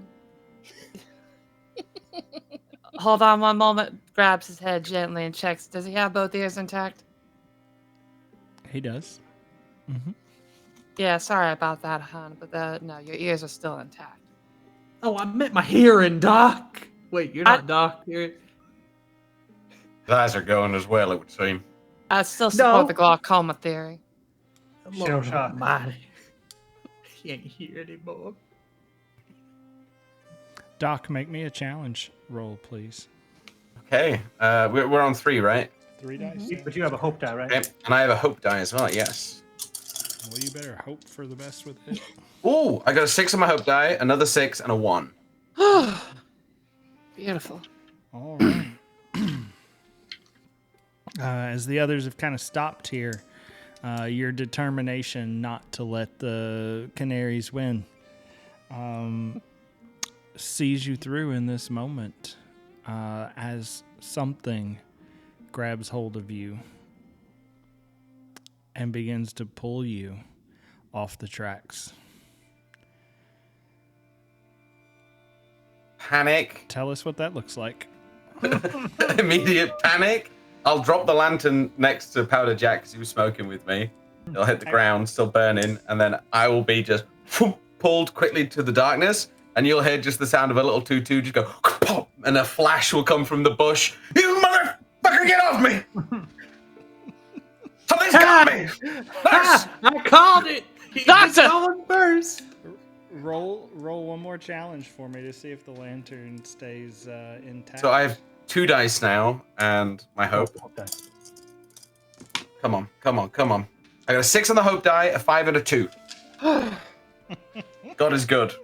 I don't know if it's God. Something. It's something. It's that good medicine. Excellent. We'll see.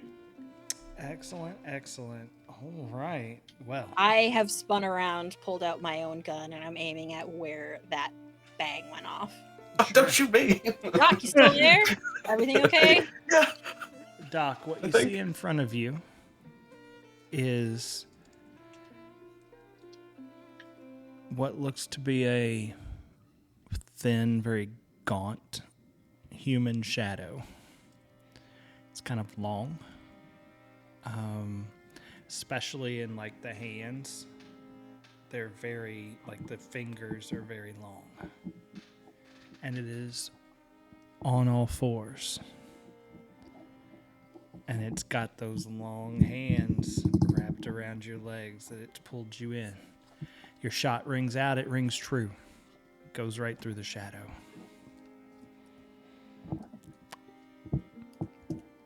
And as it looks up at you, you just hear it one more time. Chirp, chirp, chirp, chirp. You go and fuck yourself, you disgusting son of a bitch. I grab the lantern up off the ground if it hasn't shattered, I'm hoping. Pick that up and move in Doc's direction. Yeah, and as you do, you hear the ear-piercing shriek again. As you no longer feel the cold on your skin, Doc. And whatever your mind's tricks that have been being played on you were played, it is gone. But everyone once again heard the ear-piercing shriek. I just look at Doc and go, "Come on, General. We need to blow up the supply depot." Right. We need to keep moving. Nobody step into the dark. Stay around the lantern at all times. I told you there's things in the dark. I believe you, Mr. Tree. I fucking believe you. Catherine. Yeah. There are long claw marks across Doc Jeb's chest. You can see they don't look deep, but they've slashed his coat. And you're the first to kind of notice this and see it. They've slashed his coat, and black blood is trickling ever so gently from these claw marks. Shit. Come on, Catherine. We need to keep moving. Doc, we got a bigger problem right now because you're Everyone probably... else sees it as well now as he steps back into the lantern light. Shit. I'm gonna open up my waistcoat and my shirt and rip it, see the wound, and I would like to do some kind of dire roll here to try and cauterize the wound with my cigar. And I want to perform some crude medicine on myself.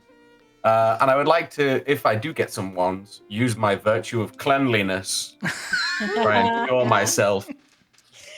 Cleanse Come by on. fire. Cleanse see. me, Lord. I am still pointing my gun at him while he does this. Fair enough. I got no ones. I got 2 6s. Yes.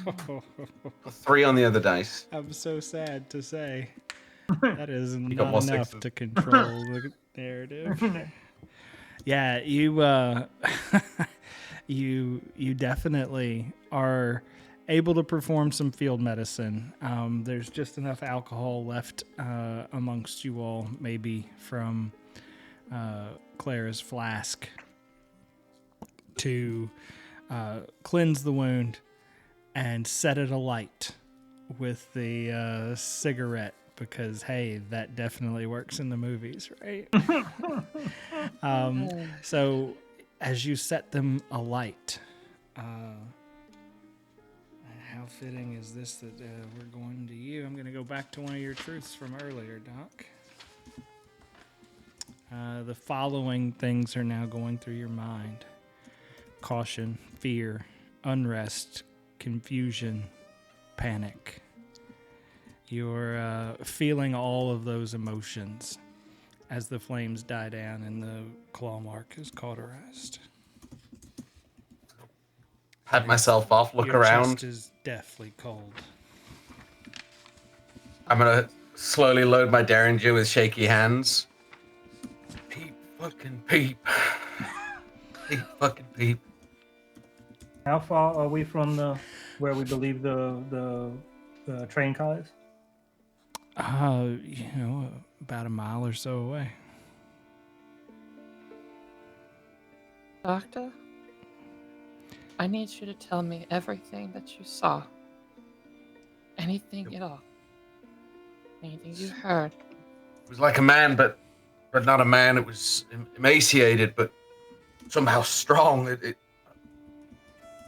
Fingers looked like extended claws, and I didn't see any real features. It was like a shadow come to life, staring at me.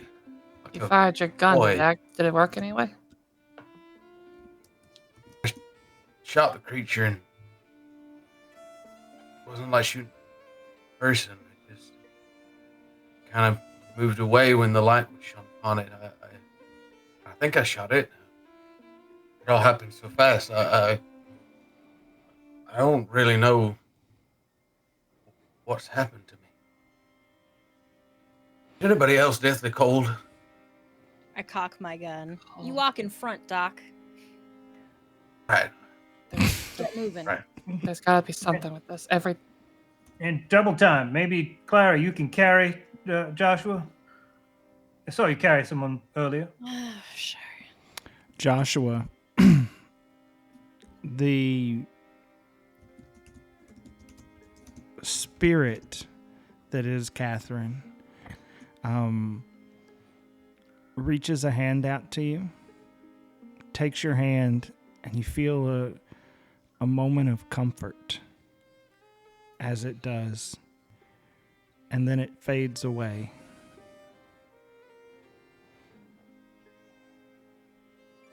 Catherine is a good 3, 4, 5 feet from you. She is herself once again. Okay. I'm internally freaking out right now. I can see that. Yeah. I'm so glad that you're back.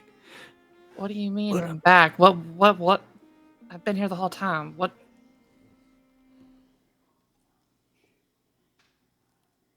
You said I thought I had that weird thing called glaucoma, guacamole.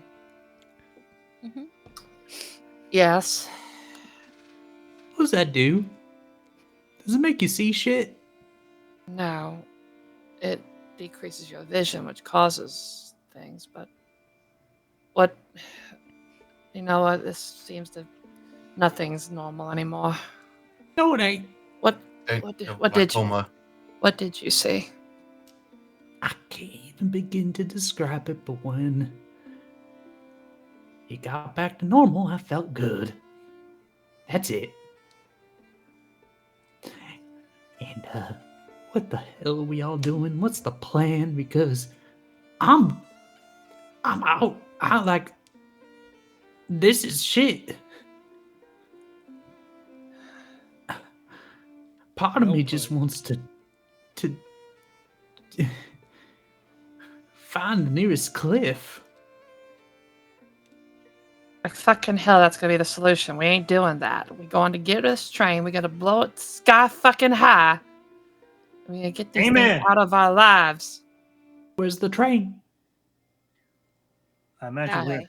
Double if time. if nobody else is moving, I am moving toward the train. For as once, I'm quickly agreeing as with possible. Powder Jack. Let's go. I will You say, have to while help me, we're Jack. going, there is trying to recollect the thoughts. The biggest thing right now that's triggering the mind is just the cold. Because it doesn't really feel like it matches where we are. It just doesn't feel natural. Yeah, and Is as Clara you... pushing me along with the gun to my back as well? Mm-hmm. Yeah. I'm basically I'm hanging at the back of the group with I want everyone ahead of me, and I have the gun. I'm trying to stay near Powder Jack because he is the light, and that was the thing that got rid of the beast. So I don't mind you walking with the gun behind me. He's kind of in a world of his own, and you can hear him just listing things off. So intense eye pain, nausea, vomited, red eyes, a headache, it rings in the lights. No, it's not that. I can't do that. Peep fucking peep, am I right? The light's the first thing that everybody notices as color starts to fade from the space around you. You know, obviously that soft glow of the lantern, it's still there. but grayscale now. In fact, everything around you, yourselves even, the deep red stains of Joshua's stump, everything is now a shade of black. What the hell? Can we see the train? You do, up in the distance ahead of you. You still see the tracks. So, lantern in one hand, trying to prep explosives with the other in full must blow shit up mode. Excellent.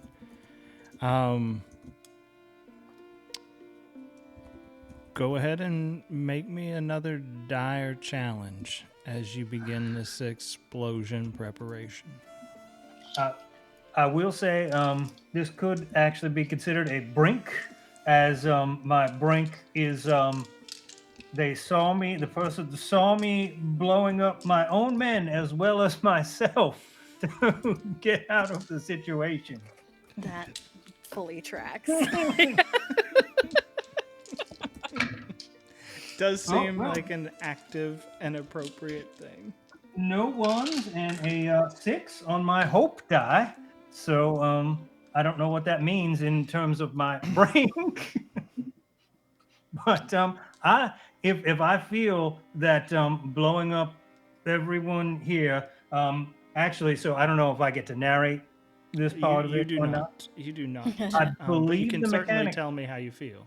I believe the mechanic is I can choose to sacrifice a lantern to gain narration rights. You can. Then I would do that. Excellent. As we are approaching this, and I look over and I see ironically named Joshua Tree with a wooden plank for a leg, and I superimpose this image with the battlefield and where the general had congratulated me for deterring the enemy as my vision pans and I see the bodies strewn everywhere with blue apparel, with gray apparel, with infirmary tent on fire, and people that were in there recouping their injuries, also affected by the explosions. And the general behind me saying it was worth it. Their sacrifice was worth it. This progress that you made and the progress of the munitions in the war overlaying the progress of the train in transportation. This progress is going to push us forward and win our freedom, and the sacrifices we make will be remembered for generations. And as I do this, prepare the munitions, and if I feel I'm close enough, light the fuse and do everything I can to get them near the train. We're not there yet. You're not close enough to the. It's still up ahead. However, as the lantern for everyone else goes dark and then lights anew again, so does our fifth lantern go dark. And Powder Jack, you can hear the drum beats of the bands calling time behind you and in front of you, both sides of the battlefield. You can hear the flutes of the north and the trumpets of the south. But mostly it all just fades into the drum beats, the cadences that are being called from the general next to you. They get louder and louder. And let's find out where we're at here. These things are true. The world is dark. Powder Jack, give us our first truth. The train appears to have a glow around it. Doc Jeb.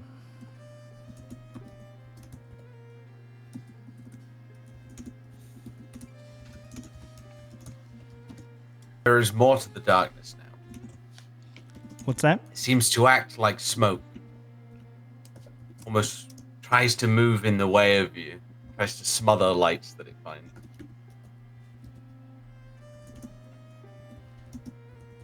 Feels very cold.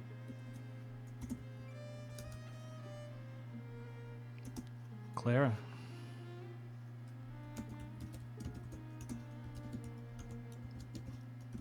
The train engine seems to be running.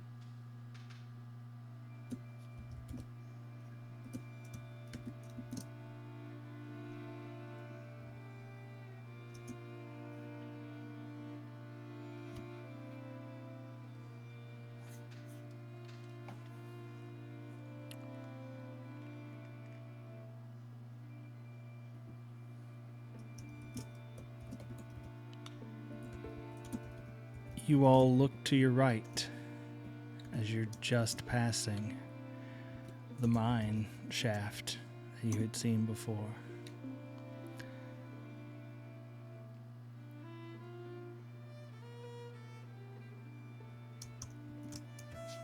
And a pathway is now clear. Rocks are piled up neatly and orderly off to the side.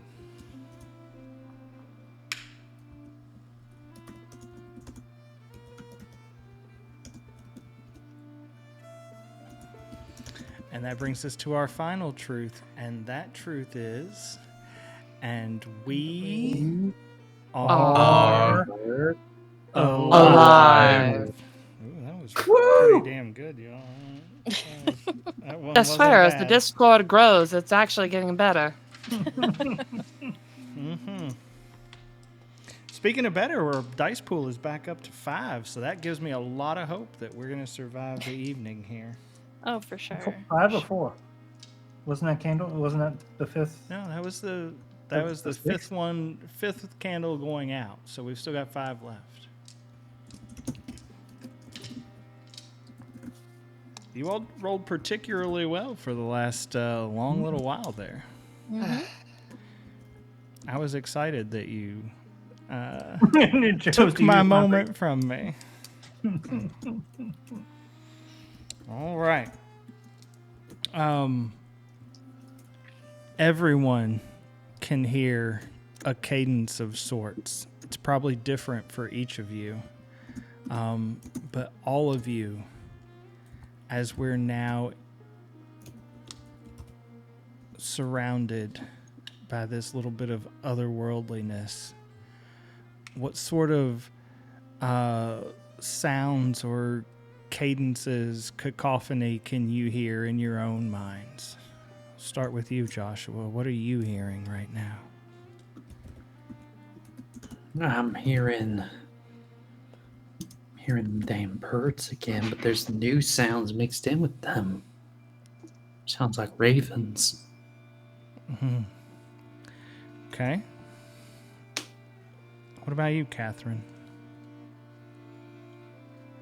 I think amongst the mix of animal sounds, there's actually something that really kind of sends a chill for a moment. She hears the sounds of people, screams, begging for mercy. Our minds go back to Reverend Moon and the parishioners, the thoughts of what they might be begging for as the end of days is near for them. And that's kind of what you hear in the distance ahead of you, behind you. That's what's going through your mind. Doc Jeb? Doc's mind is strangely echoing at the moment. He's kind of rattled to the point where everything is just completely dulled, almost like he's underwater. You can hear the sound of that annoying fucking peep everywhere in the distance. But he can also hear something he's not heard in a very long time since he was over on the East Coast. The sound of gospel choir, Latin chanting low under the breath, echoing Salve nos dimite nobis, Save us. Forgive us. And he's very scared. Okay. And Clara. Hoofbeats. First sounds like one horse. I start to look around. Maybe that horse made it out here when it took off. But then it sounds like more horses. Sounds like a group of horses. Maybe the Navajo, maybe they came back. Maybe they'll help. But then I hear, like Catherine, I hear the singing of the people in the church. And I try to walk a little faster. Excellent. Excellent. All right. Well, that gray light flickering from the lantern, lighting our way. Powder Jack right behind Doc Jeb. It's two of them trudging forward.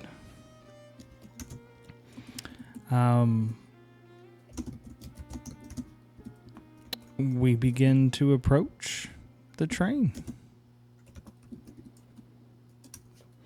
You can see a light billowing from the train engine.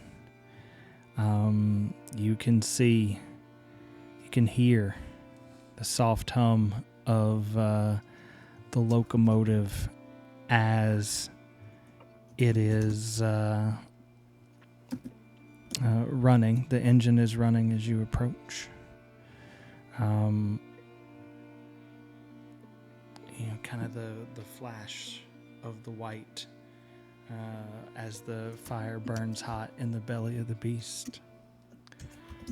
And as it does so, you can see the smoke billowing from the stack there, the chimney stack of the engine.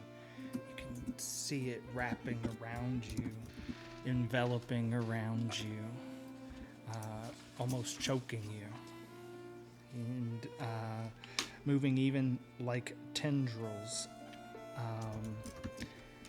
You can see them reaching out, tendrils of smoke, drawn like moths to that lantern flame, and trying to reach in. And then you see fingers form out of the smoke, trying to reach in and trying to smother the light of your lantern. I pass But the it lantern. does not. Yeah, I pass it off to whomever is next. Yeah. Catherine, maybe. Catherine's back in line, yeah. Next as in I'm line. getting to work, using probably about half again as much explosive as I need to blow this train from the earth. You said it was pointed, moving. Is it moving toward the town? No, it's not moving. It's Is it sitting. pointed to move toward? It is not. It's pointed to move away from the town. Okay, that'll do. Back east or further west? Further west, yeah. I'm just going to go start lacing that thing with explosives, and I ask Doc, can I have one of those cigarillos? And as I I wire up this locomotive, this iron beast, I'm going to the last thing will be to light the cigarillo and set that in there as to be a fuse, so that we can get distance from there, so not all of us blow up, and maybe I don't kill. And I look over at Joshua, the wounded this time. Mm-hmm. You look over at Joshua, his gray cloak or gray coat wrapped tightly around him, and you can see his kind of gray Confederate cap stained in the blood marks on of his own hands, most likely gripping at his cap. You see his leg, battle dressed and tended to. He's walking on a crutch. And you set the charge. And the group backs cautiously away from the train. What's everyone else doing in this moment? as the cigarette burns slowly towards uncertainty. Big I'm butterfly. I think I'm just holding on to that lantern really close. Just trying to take in everything I can, just trying to find something that we can grab onto. Right now, this is just a theory. We don't even know if it's a hypothesis. We don't even know if this is going to work. Just trying to see if there's something we can grab from this that can help us get one step closer to solving the problem. And just hoping that something's going to point us in the right direction. Honestly, probably even focus on the lantern, even process like, is the lantern even warm? Is anything warm in here anymore? I mean, no. The fire itself from the lantern, the glass, is definitely warm, but still there's a chill about it. And every time one of those smoky wisps reaches in towards the light, you feel ice in your veins. Probably just jerking away every time I see that and get that sensation, knowing this is like the only thing that we got right now that's even probably keeping us alive. Mm-hmm. I'm looking around. There's just nothing out. We're out. Now that we've left the town, there's nothing out here but the railway. Yeah? And everyone's backing up. Give me an old perception challenge since you wanted to Sure. look around. I certainly do.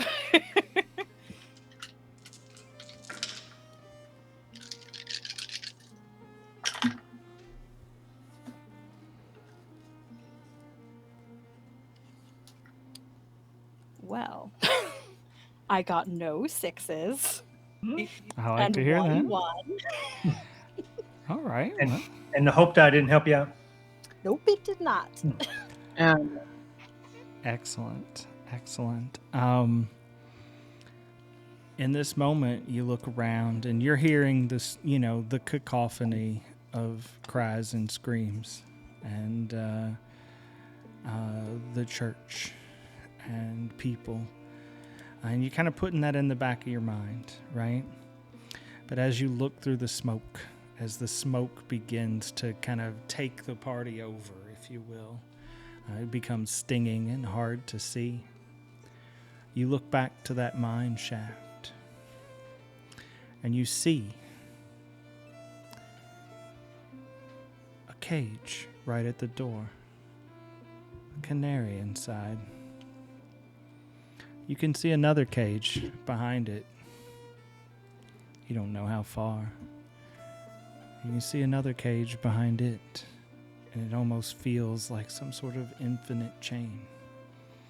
And you see the cage, that first canary, falls lifeless in its cage.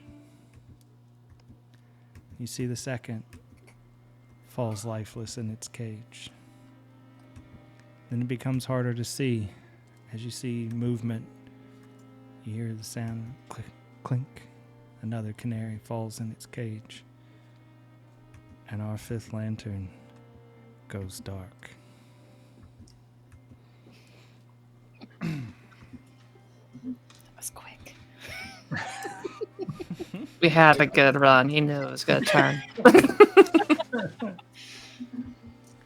And so the downfall begins. All right. So, an explosion is imminent nearby.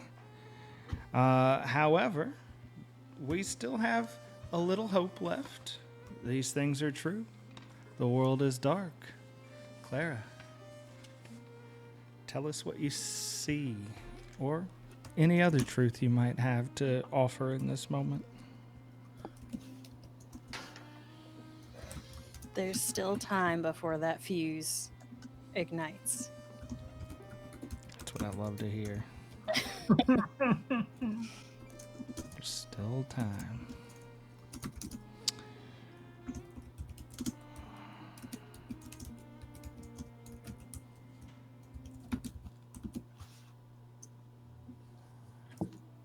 We hear, we hear chanting some sort of First Nations language. We don't know which one, but we hear all of these cacophonies that everyone was hearing are now melding into one, and everyone's kind of hearing the same thing, some sort of chant. Joshua Tree. What's up? We need a truth from you, sir. Oh, you need a truth from me? Mm-hmm. Well, the truth is deep, deep down, we're all starting to feel the panic rise. Slowly but surely starting to come back up as if things keep getting worse and harder, and just starts to claw at us like a monster inside us. Tensions are rising. People are starting to get a little crazy.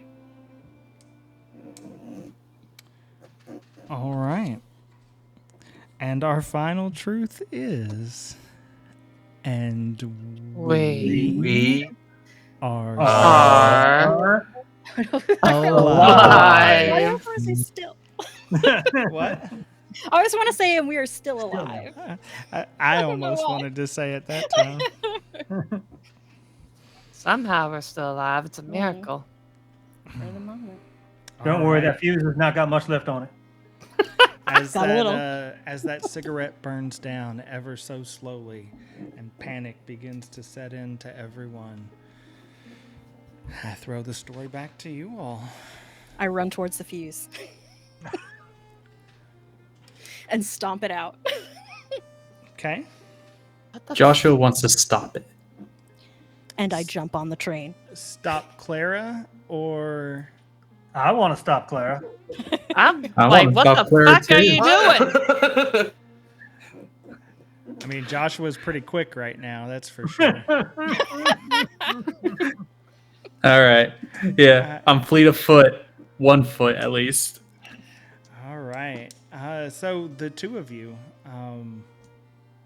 Joshua and Powder Jack, I need you to roll a challenge for me. Clara, I need you to roll a challenge for me as well. Mm-hmm. We're at 4 I'm going to plus stay the out of hope this die. one. I'm not going to roll. Is it 4? Yeah. 4 plus the hope die. We're at 4 plus your hope if you do have hope. Well, actually, I I got don't 1 have hope 6. here. I got 0 6s and 0 1s. Okay. I got 1 6 and 1 1, but I would like to use tough. Yeah. Reroll Indeed. that Tough one. old lady. Let's burn that one right now. Well, it's not a 1, but that's all. So no Okay. 1s and 1 6. 1 6, no 1s. Powder Jack, 1 6, no 1s. 1 6, no 1s. Damn it, now y'all gonna make me roll.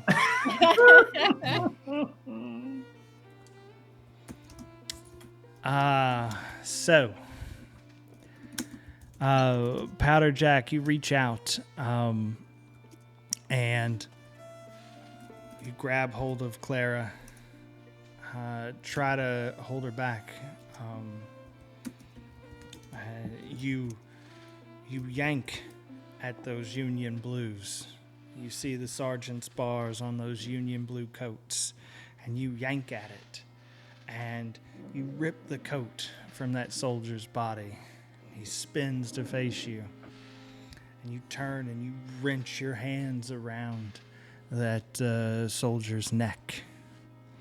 But as you do, that soldier throws you to the side, tosses you towards the burning infirmary tent. And the flames have finally gotten the best of you. They've finally gotten the best of you in this moment. And you can feel the heat burning up your back. Clara, you're able to shake Powder Jack off, and you can see that Joshua's moving towards you as well. And in that moment, you hop aboard the train.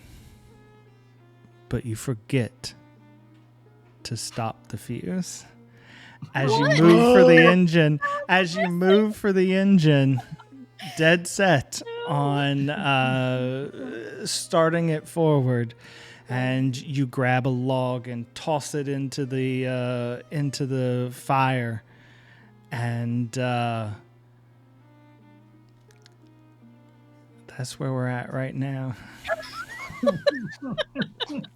I'm dropping to the ground and rolling. Yeah. Everyone sees this, and you can see Catherine, Doc, Jeb, Joshua. You can see Powder Jack as Clara's thrown him to the ground. You can see the smoke begins to reach out and grab at him, and he is rolling through it, trying to fight it off. Doc Jeb, you can see those same fingery tendrils reaching out of the smoke. Now you see what it was that was on top of you, reaching for him, moving around him on all fours. Catherine, you see the same long, thin, shadowy human reaching out at Powder Jack, wrestling with him. This Derringer's gotten more work than every Derringer in the actual Old West. Can I react to this, or is this or is this a candle gets snuffed? Oh, no, the candle's still going. I had to make sure, because with that, In the light, Catherine. I was saying, there's immediate panic. I'm just running over, probably swinging the lantern like a little bit of a man. It's like, get your fucking hands off of him! What could go wrong here? Everything could go wrong. Deliver us from evil. Amen. I'll deliver us from evil. I'll deliver us from you. I like this fighting fire with fire. That is right up my alley. For sure. And what a fitting way to go. All right, Catherine. Yes. Well, I still have explosives on me, too. You've got four dice. What can go wrong? What can go wrong? Everything can go wrong, and we all fucking know it. Listen, dice, please don't be a bitch. Ah, damn it! One of them fell to the floor. Get off the. Oh. Okay, so good news from the three. There's 1 6 up here. 1 6, no ones. All right. Tell me what happens in this moment. I think it's that level of just this panic of, again, after almost losing Joshua and everything, he's like, I'm not losing another fucking person today. So help me. And literally just shoving that lantern almost pressed against Jack's face, but just trying to almost like I'm punching this lantern straight through the smoke, because that's the only bit I have. It's the only thing I know is this light. This little bit of warmth that's somehow maybe holding onto this metal. I don't know, something. It's the only thing that's keeping these people alive, and I'm not losing another person today, so fucking help me. Yeah, so you swing the lantern wildly in his direction, and you don't make contact with him or the smoke really even, but the smoke monster, smoke man thing seems to release him, lets go, and recoils from the lantern. Come on, Jack, come on, let's go. Are you okay? You all right? I look over to the train and the fuse and the bomb. Right now, you're hearing the gears of the train wheels starting to click into motion ever so slowly, right? Like they're just. I'm going to grab Jack by his collar, and I'm just going to start pulling him back as fast as I can and grab Catherine with my other hand. I'm like reaching out to the train. Is it moving towards or away from the mine? It's moving away from the mine. It was parked just past the mine. Far enough away that you didn't notice it before. But all your attention was focused back towards the town before, right? And as the steam kind of releases from the engine in that moment, you don't hear like those sounds of a train whistle. You hear the cries, that screeching scream once again,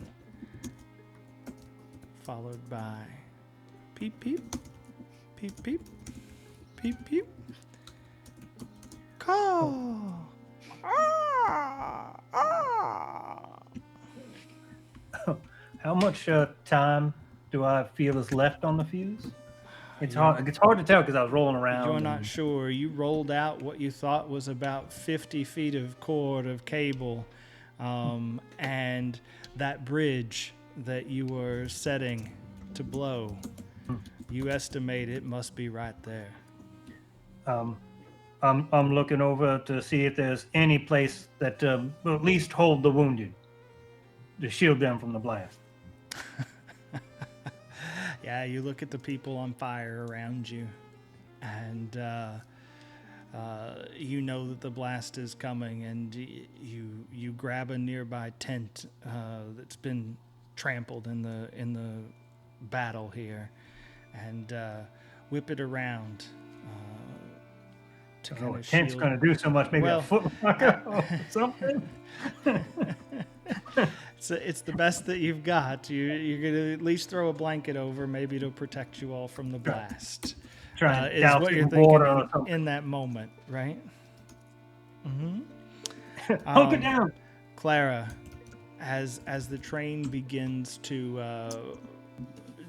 literally lurch inches forwards, right, as it's just starting, and you, in that moment, you realize, shit, you didn't do anything with the charge. I'm kind of looking back and forth. I was planning to. So the train is moving on its own. Is this something? Yeah, that you just had you had just started. You had moved into the engine and started it, right? That was yeah, your that's what I was intention, going to do. right? I just wanted to clarify: am I doing this, or did this just No, happen? no. That was my plan: was Mhm. to run up front. I don't know how to drive a train, but I'm gonna Sure, figure it but out real fast. there's like one just lever, start throwing right? levers. There's like one lever. Yeah. So yes, I've got. There's no wheel. So I'm gonna run back. I'm going to attempt to run back and see if I can just kick the charges off the train.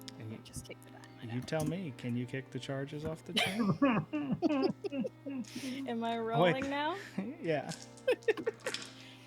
So we're still at 4, right? 4 plus. Boy, y'all should be glad I'm not playing in this game because I've rolled a shitload of ones tonight. I don't see a problem with this. Like You a don't see a problem with bucket this? full of ones is how many ones I've rolled tonight. Well, I've got 2 6s and no 1s. Okay.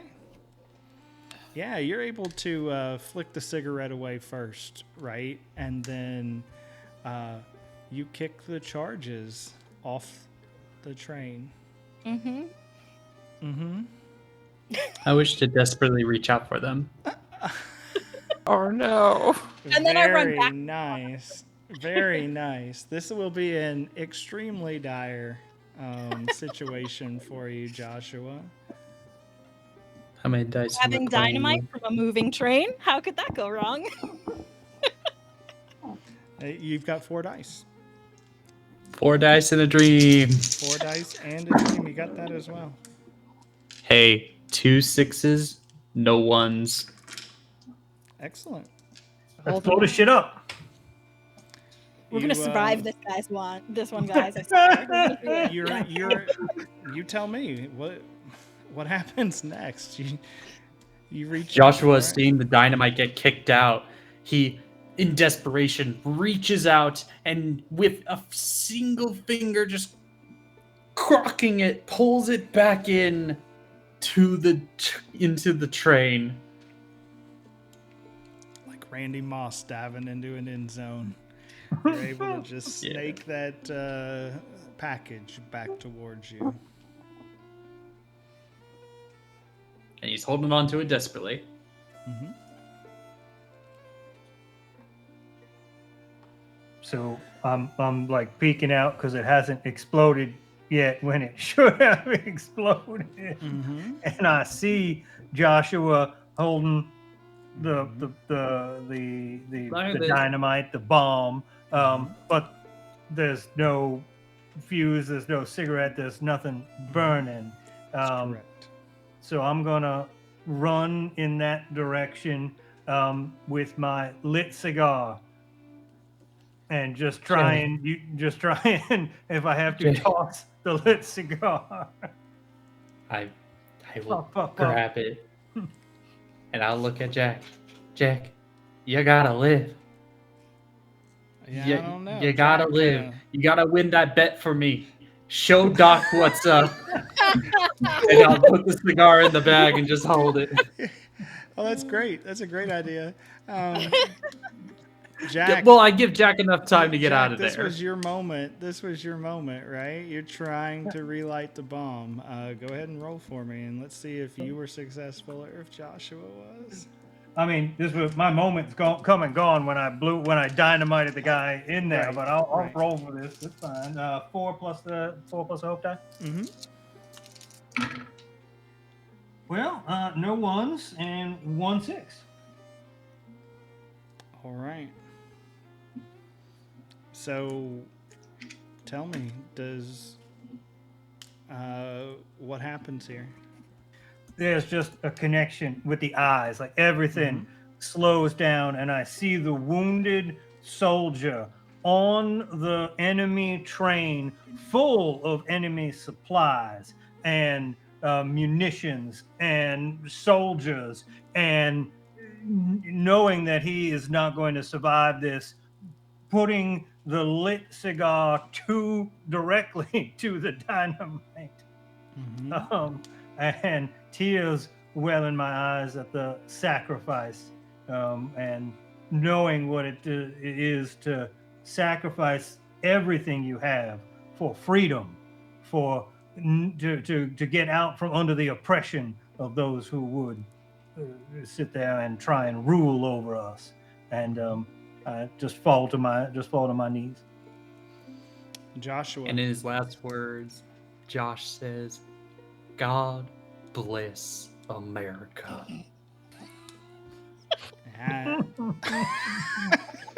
Oh, perfect. Doc. Oh my goodness. And you all, Doc, Catherine, you all kind of see this whole thing unfold, but you're just not close enough to really stop it as Jack runs over and tosses the cigar in Joshua's direction, and Joshua takes it and drops it into the charge and then just backs slowly away. And the smoke reaches out, overtakes him, and you hear that shrill shriek and cry again before there's an explosion and a blast of heat, tremendous amount of force.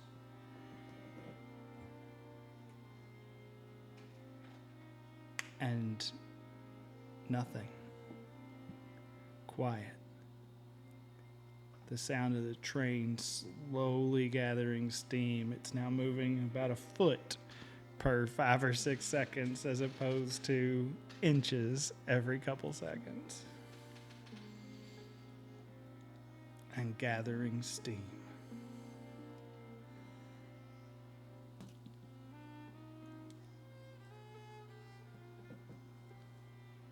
Is there still a person on the train? Is that so? The train itself is not destroyed, obviously, but Yeah. is there any sign of Mr. Tree, Corporal Tree? Mr. Tree disappeared into the smoke. No. Fucking shit. Damn it! God have mercy upon his soul. Wait a minute, though. Question. Mhm. Do you hear anything?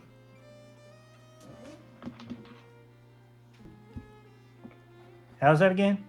Do you Big hear explosion a anything? minute ago. Do you hear anything, Mr. Oh. Jack?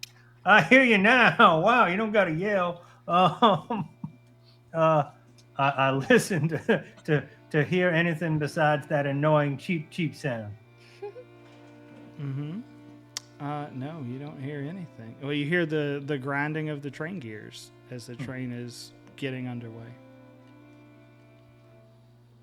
Just the train. As Still moving. for you, Doc Jeb. Peep, peep. Peep, peep. I'm gonna turn 180 and I'll whip out the tiny gun. Doctor, relax. It's fine. It's fine. You see the same thing that Clara saw before she boarded the train.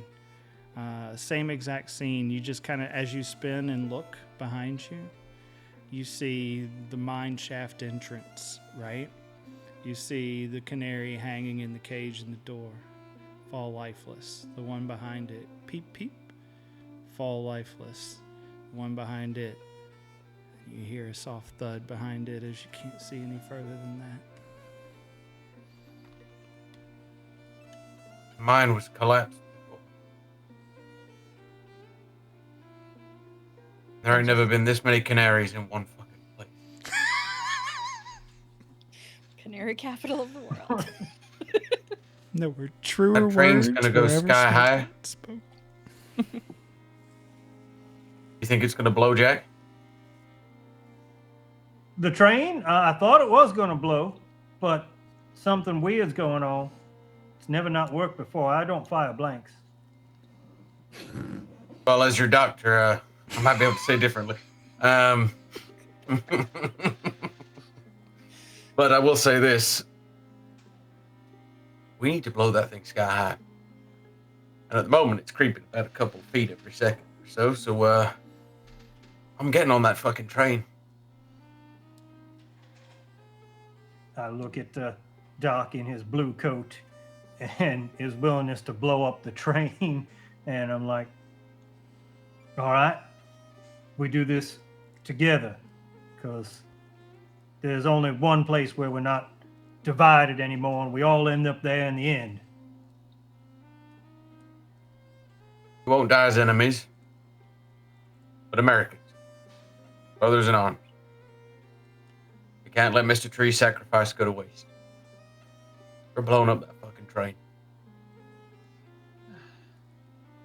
I'm gonna start marching off towards the train. I am a word.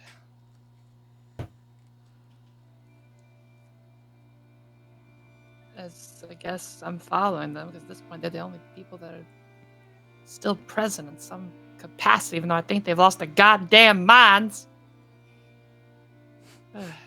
But there's something that just doesn't add up to me. The fact that it's finally gotten quiet again. So what's changed? What's the difference maker? Well, each of you experiences something a little different as you hop onto the back of this, I guess, fire car, right? Like a wood car right behind the engine, right?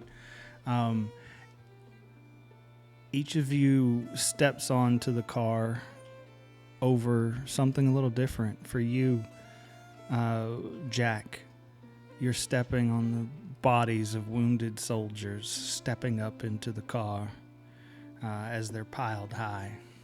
For you, Doc Jeb, you're stepping on cages, little bird cages, breaking under the weight of your feet as you step up onto the car. And for you, Catherine, you see bodies of Apache braves, war paint on their face, laying there strewn dead. One face after another as you step onto the train car. Then all three of you look forward as Clara turns and looks back, and you can see the other three at the back of the firewood car staring at you. And I aim my gun at them. I am my gun at you. Okay, thank fuck you're alive. Doc Jeb is so glad he has a movie Derringer that never runs out of bullets. Oh, I just have to load it between every scene. It takes fucking ages. It's awful. Meanwhile, I don't think I've fired my revolver once yet. 1 second, just let me. I get out the keg of black powder. Doc, for God's Go sakes, put the ahead, gun shoot. down and damn it. Miss Clara, if you want to survive, I'd suggest getting off this train. We're blown into Oh, Kingdom funny. Come. I was just gonna say the same to you. Well, you may as well shoot me now then. Otherwise, 4 dice shoot right out now, of Jack, Clara. you're getting blown away. 4 dice right now, Clara. Yeah. Shoot me, Jack will blow you to hell. I shoot you, we blow it up anyway. I mean, I'm Shoot always Jack, I shoot you. We're blowing it up. Who cares? Oh The good, the bad, and the Oh, explosive. damn. I got no 1s and no 6s, but I got a 5 on my hope dice. Oh, thank goodness. I don't know. All right, continue talking, Doc Jeb, or don't. I guess it's up to Clara to decide. I shoot him. Take it. Oh. Well, she's a decent shot, I'll give her that. Oh. All right, Doc Jeb, make a roll for me. This is what, 4 dice? See how bad this is. 4 dice. Oh, I no. got 4 dice. Lord, give me strength. Oh, I almost dropped one. That is 1 6 and 1 1. Excellent. That brings us down to 3 3. in our And I pool. would like to use my virtue of cleanliness as I look down at the bullet wound in my waist. I'll just go, well, you are a good shot. He's immediately going to start trying to pull the bullet out and clean the wound of blood, put pressure on it. So I re-roll shoot him that again. one. What are you doing? Re-roll that one. I'm laying down on the floor. I'm laying on the floor like, well, one last job. Well, A 6. Excellent. Excellent. So we aren't down to 3 dice then, but your cleanliness has been burned. And I need It's laying another challenge on to the see if floor you hit him bleeding. again. and I shoot you again. Go ahead and roll again. Lord have mercy on your soul, you wicked harlot.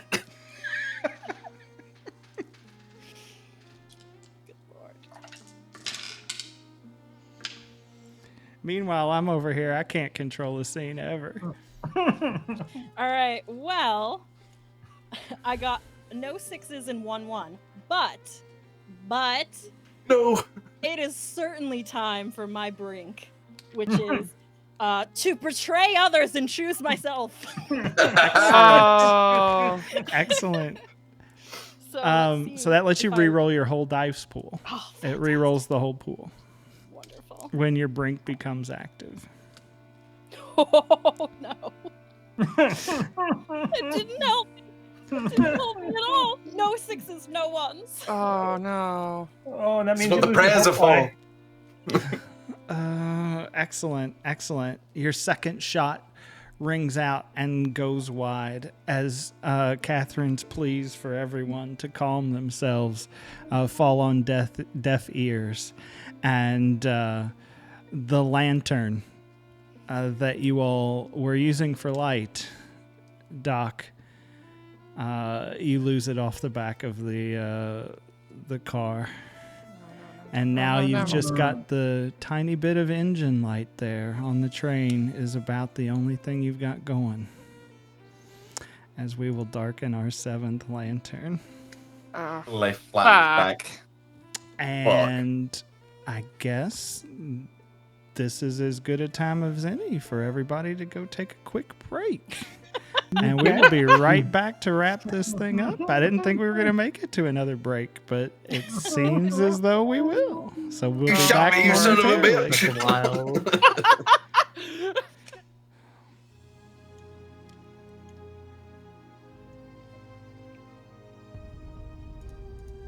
Oh my goodness.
And we are back here to wrap this thing up for one of the few remaining times.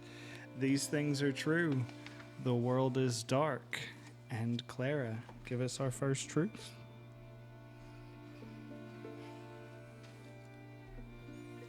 There are 2 bullets left in my gun.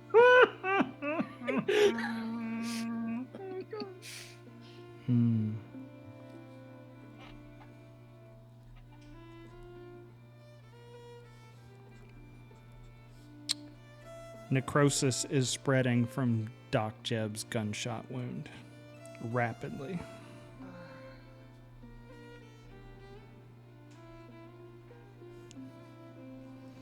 And our final truth, as always, is... And we are alive. We're trying. It's like we wanted to deliberately go slower for each word to mess up the rhythm. Well, I was like, all right, shut up. I can't. Oh my correct. gosh. Excellent. Did Doc fire the Derringer after he loaded it the last time? I No, don't she think shot he me and I got. He fell didn't get over. it. He didn't get a chance to. Yeah, she shot him. Do I feel like there is enough explosive between the powder, the dynamite that I have left to reach Clara if it goes up right now? Pretty big amount of explosive, right? You're pretty I don't know how big the certain. train I is. mean, you used some of the dynamite. You've probably got one stick of dynamite left of your portion, but you also know that she had a large portion of the explosives as well.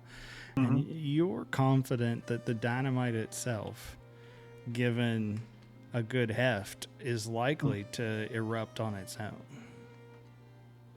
But if not, that black powder getting near the engine and breaking the cask, breaking open of that black powder would definitely also not be ideal. So that's just kind of your own thoughts in this moment. I mean, if the engine is a fire source, right? But it's also relatively enclosed, but not completely, right?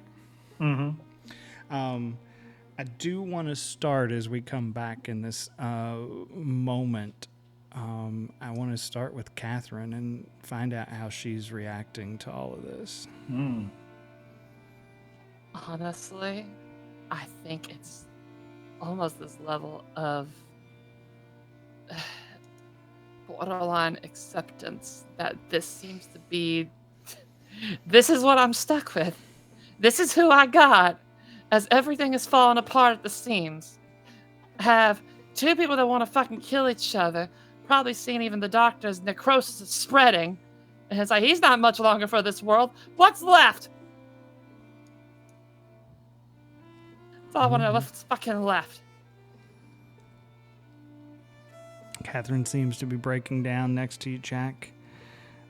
Doc Jeb, you can feel your whole body is cold at this point, and you can see as you desperately try to clean this wound or reach for the bullet and try to get it out, reach for any implement to help you.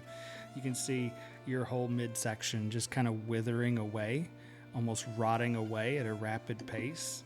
And you can see that dark black liquid spilling from your wound onto the logs below your feet. Hey, Clara, could you do me one last thing as the one who shot me? Could you get my matches out? I'd like to have one last cigar for the You ride. think I'm an idiot, Doc? I'm gonna take the Derringer. I'm gonna slide it across the bottom of the train towards her feet.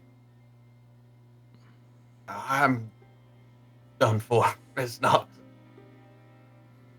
You are Let me indeed. have this one thing. Absolutely not. The rest of you can get off of this goddamn train. I just very slowly struggle to get my book of matches out, shaking. Like, Look, can't you see that you're all being crazy? What are you gonna do? Blow up this train and then sit in this dark field huddled around one lantern, which you've already lost? This is our only way out. What do you think you're doing? You can come with me or you can get the hell off of this train. I'm gonna help Doc strike the match, light the cigarette, and then light I'm backing the dynamite. away. And then what? I'm keeping my gun pointed, but I'm backing away. I'm lighting the cigarette, lighting the dynamite, waiting, and then I'm hucking it at the train engine. Oh, my goodness. I'm gonna try to shoot him before he does that. Okay. Before he. Thank you, Jack. Oh my goodness. Our Father who art in heaven. I got how many dice do you all have right now? Should be three. Three, right? We just started, so 3. So I've got 7. Three. I got a Plus a hope for me. trying desperately to take control of the Do you situation lose the again. hope dice after your brink? If you If fail, you fail the brink, you lose it. If you don't, you get to keep it. All right. So, where'd we end up there, Clara? just Clara. Oh no, you can go ahead and roll as well. Why not? I can't remember. Did I fail or not? No, I think you succeeded when you re-rolled the brink. No, No, you rolled yeah, nothing. you're right. You were She well. failed. Yeah, Yeah. so your Okay, hope so is fuck that. lost. Your Then hope is I'm- lost. No 6s, no 1s. Excellent. 2 6s, no 1s. No 6s, no 1s, 2 6s. All right. So, well, Powder Jack, tell me what happens here. So I light the cigarette. Mm-hmm. I blindly hook the dynamite, light the dynamite, and hook that toward the thing, and then take the cigarette from Doc and bring it to my own lips as I'm waiting for the train to explode. I happily share it with him. Huh. Oh, sorry, Catherine. Here, did you want to? No, Catherine's like, fuck this. I got another like honestly, 8 there if you want probably, one. probably seeing that level and that moment of just like, it's like, I guess almost level 1 to choose my own destiny. It's like, fuck it, not like this. And I want to try to get off the train. Excellent. Very nice. Very nice. Go ahead and roll me 3 dice, Catherine. Because at this point, it's a damned if we do, damned if we don't. Fuck this. And this is only going to end well. No 6s and no 1s. Well. All right. With that, and as the light of the lantern, the 7th lantern, 8th lantern now, right? We got 7 out already. Yeah, the light of the 8th lantern goes dark. And as the engine combusts and explodes in a cacophony of rage, smoke, fire, screams, peeps, calls. Oh, gosh. Behind you, Catherine, you are thrown from the train. Your head slaps hard against the iron rails behind. Your back burning with the heat of the fire that has erupted behind you. You look back and see only smoke and darkness. And Catherine, tell me, these things are true. The world is dark.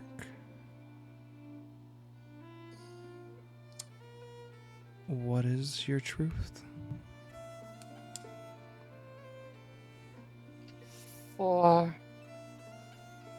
a moment after the explosion and the fire and the flames and the heat, it's actually quiet again.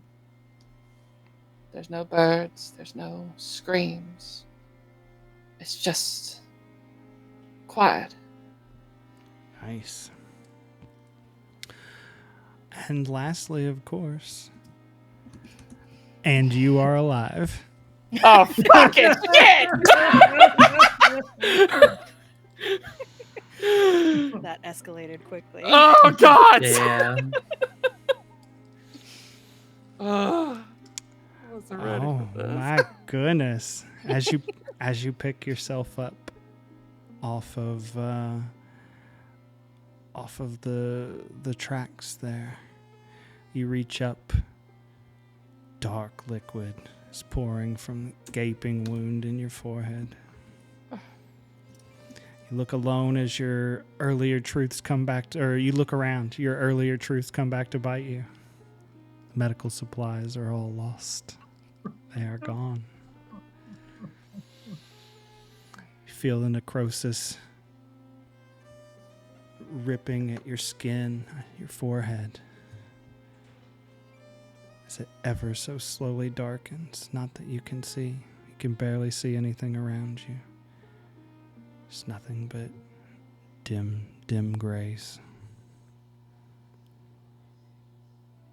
At least it's quiet. At least it's quiet for once. Mm-hmm.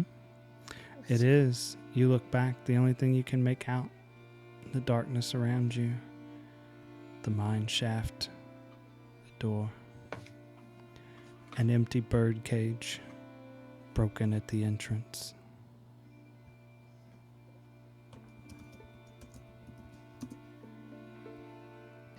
If this is it, I gotta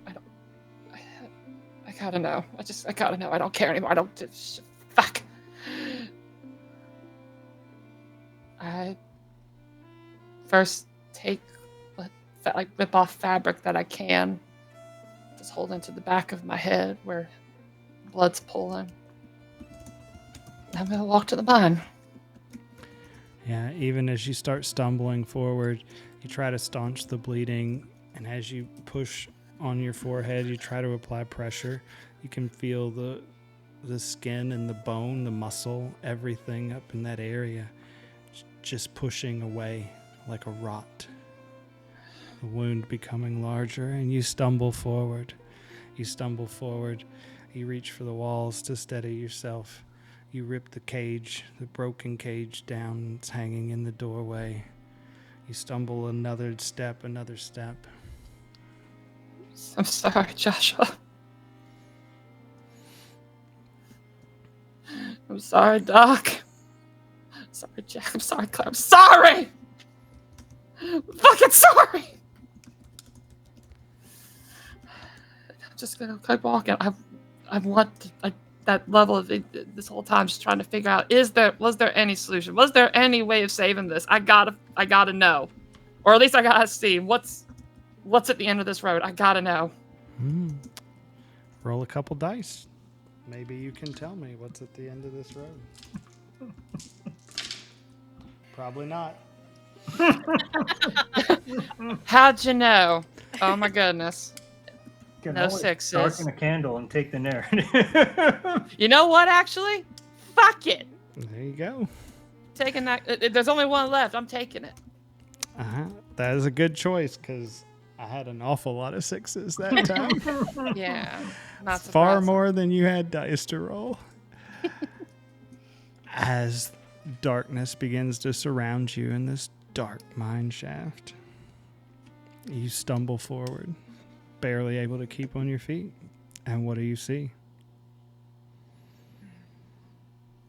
I see. I think the first thing is not necessarily what I see, it's what I hear as the cold is growing on the skin. And I start to hear the chirping. Peep, Again. Peep, peep. I hear the cries. I hear the chanting. And then that's when it kind of registers at least a little bit. What was keeping us alive, it wasn't just the light, it was the warmth, the heat. And as the heat leaves, so does life. And reaching eventually to the end of that tunnel, I see corpses. Not of miners, but of Native Americans.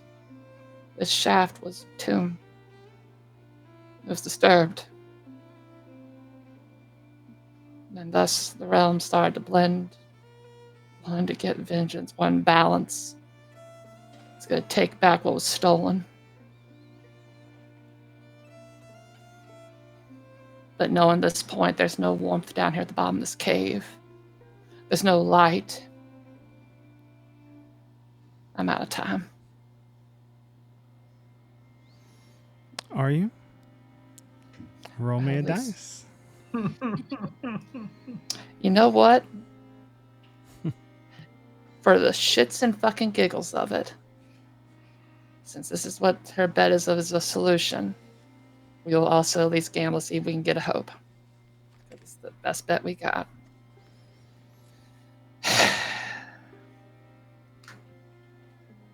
If it was a hope die, I would have worked it to 5.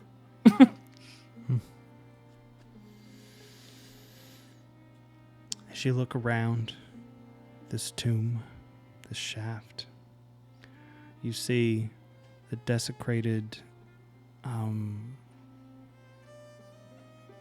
tokens, memories, these Apache people around you. You hear the screams, the chirps, the chants. It all goes back to kind of that First Nations chanting that you heard. And in that moment, you see someone that they would call a witch doctor, someone who would practice bad medicine. Took it upon himself to right wrongs done against his people. And you see those long, shadowy tendrils of fingers reach around you. You see the smoke reach around you. It fills your lungs, fills your nose. The tendrils wrap around your mouth. And that last lantern dissipates. And there's nothing else but darkness.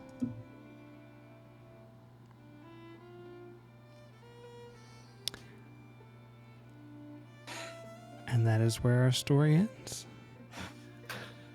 That is the end for the fictional town of Longknife. Oh, my word. Well, we thank you, everyone, for tuning in and going on this journey with us. If you watch this on our Patreon, we thank you. If you watch this on our YouTube, we thank you. If you watch this wherever or however you consume this, we thank you. And we invite you to tune back in. It'll be on our Patreon first, then our Discord. There will be a epilogue of sorts where there were letters written, the last missives of the individuals. They will be available for you, so you can see that. And in the meantime, let's tell you where you can catch more of us. Doc or Lord Wainwright, where can we find you? Yeah, it's Lord Wainwright or just Wainwright's works. DMing, voice acting, that sort of thing. But mostly you'll find me on Hit Points Not Required. Yay! Clara or Violet? Oh, yeah, you can also find me at Hit Points Not Required all the time. Either hanging out during our happy hours, playing games, hanging out in the chat while others play. I'm always right here. Yay! Rook, where can we get more wonderful, creepy storytelling? You can find me most of the time behind the scenes here, having a tasty beverage and poorly controlling the operations of our videography. Hey, look, if you're hearing this, everybody, then all of the microphones were on, so it was a rousing success. Hey. Maybe a first for something that I'm in. Hey, that's why you don't see a lot of the stuff that Rook is in, but that's neither here nor there. Mr. Tree or Bear, where can we find more of you? You can find more of me at Start Playing Games or with Belle here at the Alter Still Adventures. We stream every Monday for D&D every bi-weekly. or just playing games, having fun. Having fun sounds fantastic. Catherine or Belle?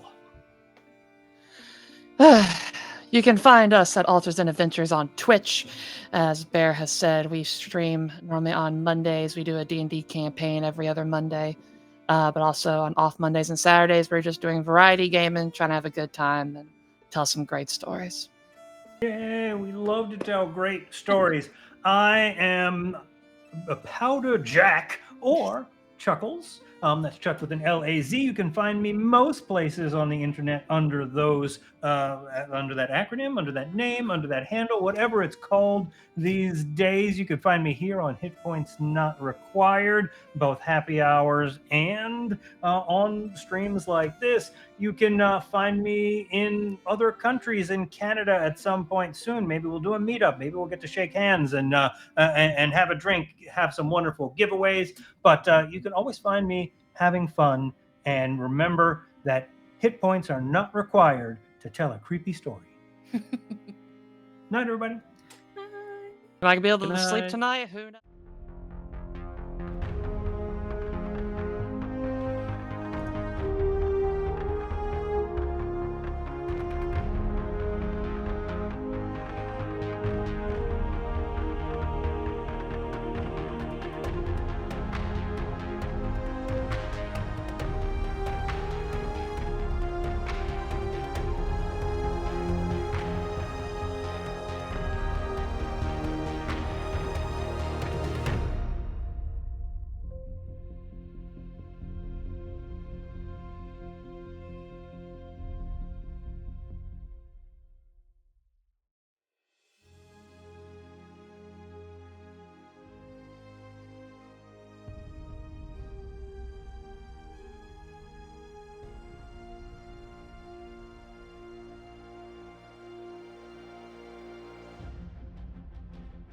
Or we can just cut it.